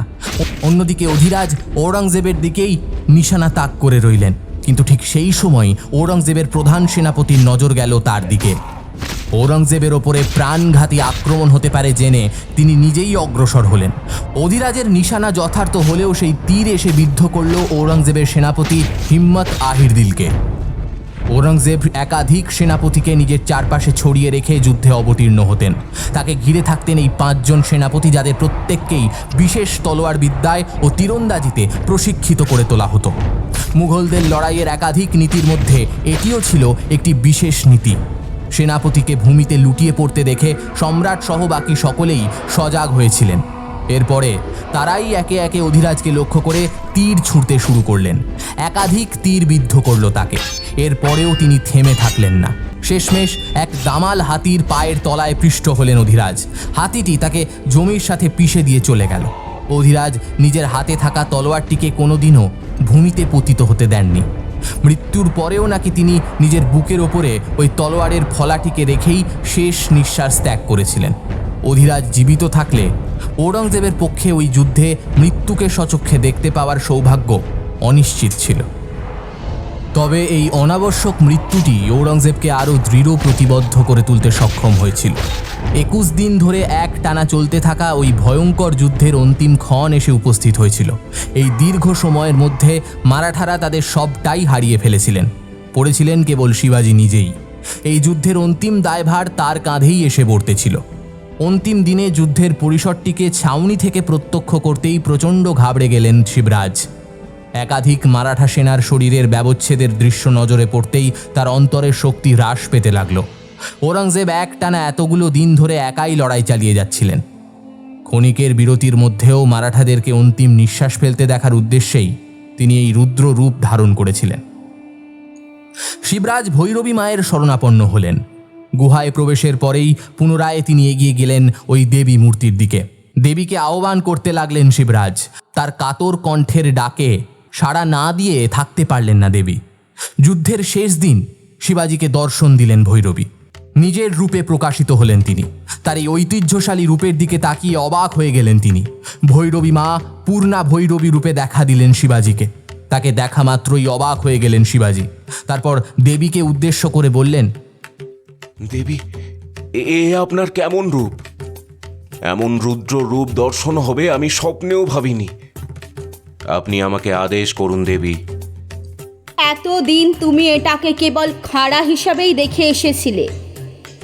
তোমাকে আমি যে বর প্রদান করেছি তার দ্বারা তুমি এই অস্ত্রটিকে নানাভাবে নানা প্রকারে ব্যবহার করতে পারবে। যাও শিবরাজ, যাও, আমার এই খাড়া ধারণ করো। তুমি এই অস্ত্রের সাহায্যেই এই যুদ্ধে তোমার শত্রুদের পরাস্ত করবে। তলোয়ারের সাথে সাথে এই দৈব অস্ত্রটিও শোভা পাবে তোমার হস্তে। এই ন্যায়বাগীশ খাড়াটি স্বয়ং আমার জ্যোতির্ময়ী রূপের বহিঃপ্রকাশ মাত্র। এই রূপের মধ্যে দিয়ে আমি সর্বত্র বিরাজিত। ভূতলে কিংবা অম্বরীশে সর্বত্রই আমার খ্যাতি বিরাজিত। এই খাড়ায় চন্দনের তিলকীকরণ করো, তারপরে এটিকে পবিত্র অগ্নিতে পরিশুদ্ধ করে যুদ্ধক্ষেত্রের দিকে অগ্রসর হও শিবরাজ। আমার আশীর্বাদ সদা সর্বদা তোমার সাথেই থাকবে। বিজয়ী ভব। যজ্ঞ ক্রিয়ার দ্বারা আহুত ফলকে কাজে লাগানোর শক্তি পূর্বেই অর্জন করেছিলেন শিবরাজ। তবে সেটিকে ব্যবহারের নীতি সম্পর্কে তিনি পূর্ব পরিচিত ছিলেন না। দেবীর এই দর্শন লাভ তার মনের অন্তরে লুকিয়ে থাকা ভয় একেবারেই দূরে ঠেলে সরিয়ে দিতে সক্ষম হয়েছিল। তিনি যে মহামায়ার একনিষ্ঠ ভক্ত ছিলেন তা ইতিহাসের পাতায় উল্লিখিত থাকলেও এই যুদ্ধ জয়ের ক্ষেত্রে ব্যবহৃত এই খাঁড়াটির উল্লেখ ভারতের ইতিহাসের কোনো অংশেই সেভাবে দেখতে পাওয়া যায় না। আমরা সকলেই এই যুদ্ধটিকে জুজুৎসু নীতির দ্বারাই তুল্যমূল্য করে থাকি। তবে এই গোপন নীতির অন্তরালে লুকিয়ে থাকা রহস্যের অনুসন্ধান যে আমাদেরকে বিশ্বজয়ী মাতৃশক্তির কাছেই ঋণবদ্ধ থাকতে বাধ্য করবে, সেটি শিবরাজের এই অন্তিম যুদ্ধনীতিই প্রমাণ করে দিয়েছিল। তিনি একাধারে মারাঠা নরপতি হিসেবে নিজের স্থান চিহ্নিতকরণের পাশাপাশি দিল্লির সুলতানকেও একই আঘাতে ময়দান ছেড়ে পালাতে বাধ্য করেছিলেন। দেবীর নির্দেশে যুদ্ধে অবতীর্ণ হয়েছিলেন শিবরাজ। যুদ্ধক্ষেত্রের অবস্থা ছিল তখন চোখে পড়বার মতো। একাধিক মারাঠা সৈন্যকে মৃত অবস্থায় খুঁজে পেলেন শিবাজি। হাজার হাজার সাধারণ মানুষের হাহাকারকে পায়ে ঠেলে এগিয়ে আসছিলেন সম্রাট ঔরঙ্গজেব। তার সাথে ছিলেন গোলকোন্দার সুলতান আবদুল্লাহ কুতুব। সেই সাথে আরও কিছু সুলতানি সেনারা সংঘবদ্ধভাবে বিজাপুরের দিকে এগিয়ে আসছিলেন। আর মাত্র 5 ক্রোশের দূরত্ব নির্ধারণের প্রয়োজন ছিল। এই দূরত্ব নির্ধারণের মধ্যে দিয়েই শিবাজিকে নিজের জয়ের পতাকাটিকে সর্বসমক্ষে তিলকীকৃতকরণের নীতি গ্রহণের প্রয়োজন ছিল। তিনি পিছু হটলেন না। তিনি মনে মনে ভাবলেন, সম্রাট ঔরঙ্গজেব আমাকে চিনতে পারলে তিনি তার পদাতিক সেনাদেরকে আমার উদ্দেশ্যেই লেলিয়ে দেবেন। আমাকে ছদ্মবেশে তাঁর দিকে এগিয়ে যেতে হবে। এই এগিয়ে যাওয়ার মধ্যে দিয়ে আমি প্রত্যেকের দৃষ্টি আবদ্ধ করতে থাকব, আর সেই সঙ্গেই খাঁড়ার আঘাতে উচ্ছেদ হতে থাকবে এক একটি দেহ। তারপর আসবে সেই সন্ধিক্ষণ যখন সম্রাটকেও এক আঘাতে আমি নিজের পায়ের কাছে এনে ফেলব। এত বছর ধরে চলে আসা এই লুকোচুরির খেলা এবার সমাপ্ত হবে। তিনি আমার হাতেই মারা যাবেন। দৃঢ় প্রতিজ্ঞ শিবরাজ এগিয়ে যেতে শুরু করলেন। তিনি পাগড়ির কাপড়ের সাহায্যে নিজের মুখটিকে জড়িয়ে নিলেন। এরপরে পদাতিক সেনাদের পাশ কাটিয়ে প্রবেশ করলেন যুদ্ধক্ষেত্রে। একাধিক সৈন্যের পায়ের ঝংকারের শব্দ ভূমির ওপর আছড়ে পড়ছিল। সেই সাথে হস্তির আওয়াজ ও তার সাথে বাজতে থাকা দামামার শব্দ শিবাজির চিন্তা শক্তিকে খর্ব করতে চাইছিল। একাধিক শব্দের মধ্যেও শিবাজি বিচলিত হলেন না। যুদ্ধক্ষেত্রে নিজেদের সেনাদেরকেই হেরে যেতে দেখছিলেন তিনি। অনেকেই ঔরঙ্গজেবের তলোয়ারের আঘাতে মৃত্যুবরণ করেছিলেন, তবু থেমে থাকলেন না শিবাজি। নিজের সৈন্যের সামনে একবার নিজের পরিচিতি প্রদানের অর্থ ছিল সুলতানের কাছে আত্মপ্রকাশ। তার দ্বারা যুদ্ধনীতির কৌশল নির্ধারিত ছিল না। নিজের পরাজয় বরণের বিষয়টির ক্ষেত্রেও গুরুত্বপূর্ণ ছিল মহারাষ্ট্রের ভবিষ্যৎ নির্ধারণের কাজ। তবে সেনাদের মধ্যে থেকেই একজন শিবাজির চোখের দিকে তাকাতেই তার উপস্থিতির কথা আন্দাজ করতে পারলেন। তিনি তার কাছের মানুষের কাছে এই বিষয়টির কথা তুলে ধরতেই তারা সকলেই সজাগ হয়ে গেলেন। এই যুদ্ধে আসবার সময় রাজতিলকেরও সুযোগ পাননি শিবরাজ। এমনকি নিজের স্ত্রীদের কাছেও নিজেকে আত্মপ্রকাশ করতে পারেননি। মনের মধ্যে হাজার দ্বন্দ্ব নিয়ে এগোতে থাকলেন তিনি। এমন সময় তার অজান্তেই দামামা বাজতে শুরু করলো। মারাঠা সৈন্যরা যেন আরও উচ্চস্বরে আবরণ ভেদ করে চিৎকার করতে শুরু করলেন। হুঙ্কার ছেড়ে সকলেই একজোট হয়ে শিবাজিকে অনুসরণ করতে লাগলেন। কিভাবে তারা শিবাজিকে আন্দাজ করতে পারলেন এই বিষয়টা নিয়ে শিবাজি সংশয় প্রকাশ করলেও তিনি নিজের কাজের দিকেই বিশেষভাবে মনোযোগ প্রদান করলেন। মারাঠা সেনাদের দিক পরিবর্তনের বিষয়টি চোখে পড়তেই ঔরঙ্গজেব ঘাবড়ে গেলেন। তিনি দেখলেন ধুলো উড়িয়ে একদল সৈন্য জোটবদ্ধভাবে তাদের দিকে এগিয়ে আসছে। তিনি মারাঠাদের রণনীতি সম্পর্কে পরিচিত ছিলেন। হঠাৎ তাদের এমন পরিবর্তনে চমকে গেলেন তিনি। সমস্ত মুঘল সেনাদের সাবধান করে দিলেন। তবে সেনারা বিভিন্ন দিকে বিক্ষিপ্ত হয়ে পড়ার দরুন তাদের কাছে আর কোনো উপায়ই অবশিষ্ট ছিল না। শিবরাজের সেনা বেশ কিছু মোগল সেনাকে কাটতে থাকলেন, আর সেই সাথে শিবরাজও খাঁড়ার আঘাতে প্রত্যেককে শেষ করতে থাকলেন। এই যুদ্ধটি ভারত ইতিহাসে বর্ণিত তালিকোটার যুদ্ধের চেয়েও আরও ভয়ঙ্কর রূপ ধারণ করেছিল।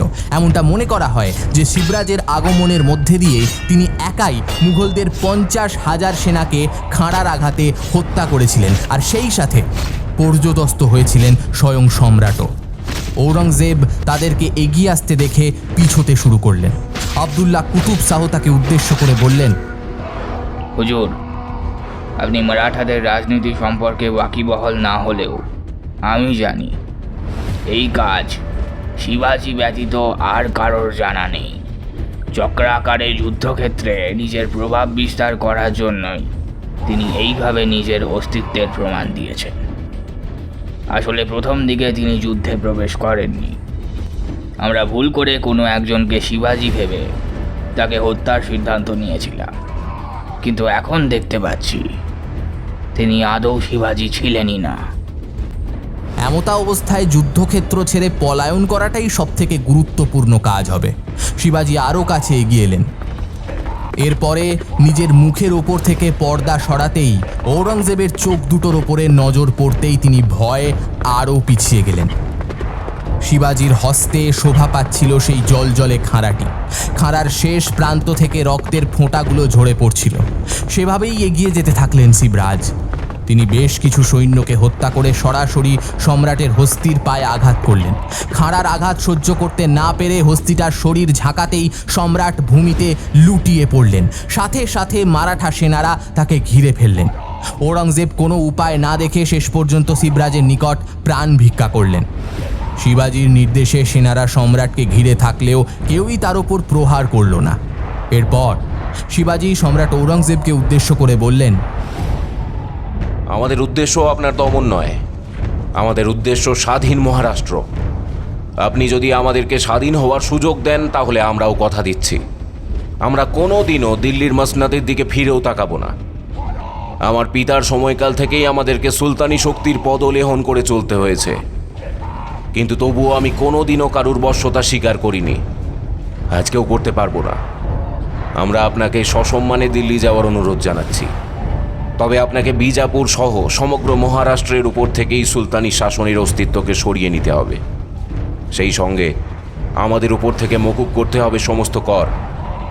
আমরা স্বরাজের নীতির ওপরে ভিত্তি করেই শাসন কাজ পরিচালনা করব, আর সেই সঙ্গে স্বাধীন মহারাষ্ট্রের ক্ষমতা থাকবে আমাদের হাতেই। এটি স্বয়ংক্রিয়তা পাবে, আর সেই সঙ্গে আমরাই এর ধারক আর বাহক হিসাবে নিজেদের রক্ষা করব। সম্রাট ঔরঙ্গজেব চতুর ও বিচক্ষণ সম্রাটের কাছে সেদিন হার মানতে বাধ্য হয়েছিলেন। তিনি তার সমস্ত সৈন্যসহ দিল্লিতে ফিরে যান, আর সেই সাথে দক্ষিণে অবস্থানকারী সমস্ত সৈন্যদেরকে শিবাজির অঙ্গীকারবদ্ধ হয়ে থাকার নির্দেশ দেন। সেই থেকেই স্বাধীন মহারাষ্ট্রের একচ্ছত্র অধিপতি হিসেবে শিবরাজ আত্মপ্রকাশ করেন ও ছত্রপতি উপাধি ধারণ করে সিংহাসনে আরোহণ করেন। 1674 খ্রিস্টাব্দের 16ই জানুয়ারি শিবাজি রায়গড়ে তার রাজধানী প্রতিষ্ঠা করেন। গোব্রাহ্মণ প্রতিপালক উপাধি ধারণ করে মারাঠা সাম্রাজ্যের স্বাধীন নরপতিতে নিজের ক্ষমতার ব্যাপ্তি ঘটান। এরপর থেকে মারাঠা সাম্রাজ্যের জৌজুল্যমান পতাকাটির শৌর্য কোনোদিনও হ্রাসপ্রাপ্ত হয়নি।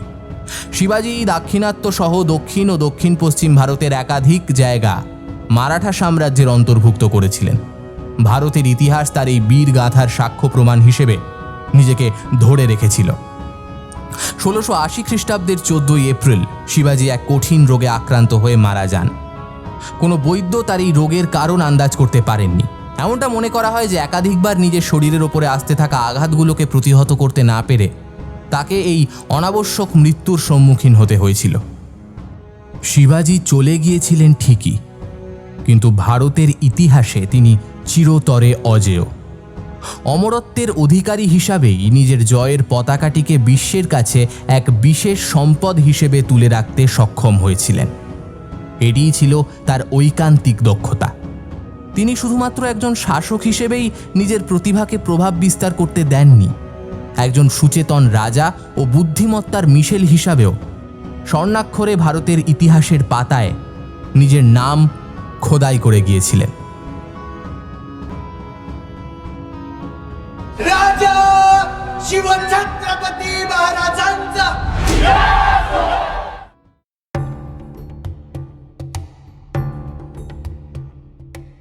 এতক্ষণ আপনারা শুনছিলেন ছত্রপতির তলোয়ার, রচনা সঞ্চারী ভট্টাচার্য।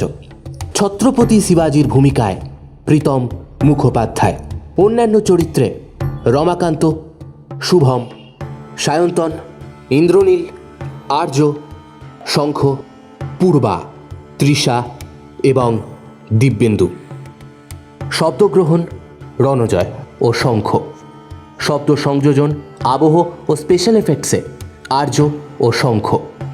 প্রচ্ছদ অঙ্কন কৃষ্ণেন্দু। নাট্যরূপ নির্মাণ উমা এবং শঙ্খ। Video motion Ranajoy. আপনাদের সকলকে ধন্যবাদ গল্পটি শেষ অবধি শোনার জন্য। গল্পটি কেমন লাগলো জানাতে ভুলবেন না আমাদের কমেন্টের মাধ্যমে। যদি গল্পটি ভালো লেগে থাকে অবশ্যই ভিডিওটিকে একটি লাইক করে দেবেন। চ্যানেলটি সাবস্ক্রাইব করে আমাদের পাশে থাকবেন প্রতি সপ্তাহে এরকম নানান স্বাদের গল্প শোনার জন্য।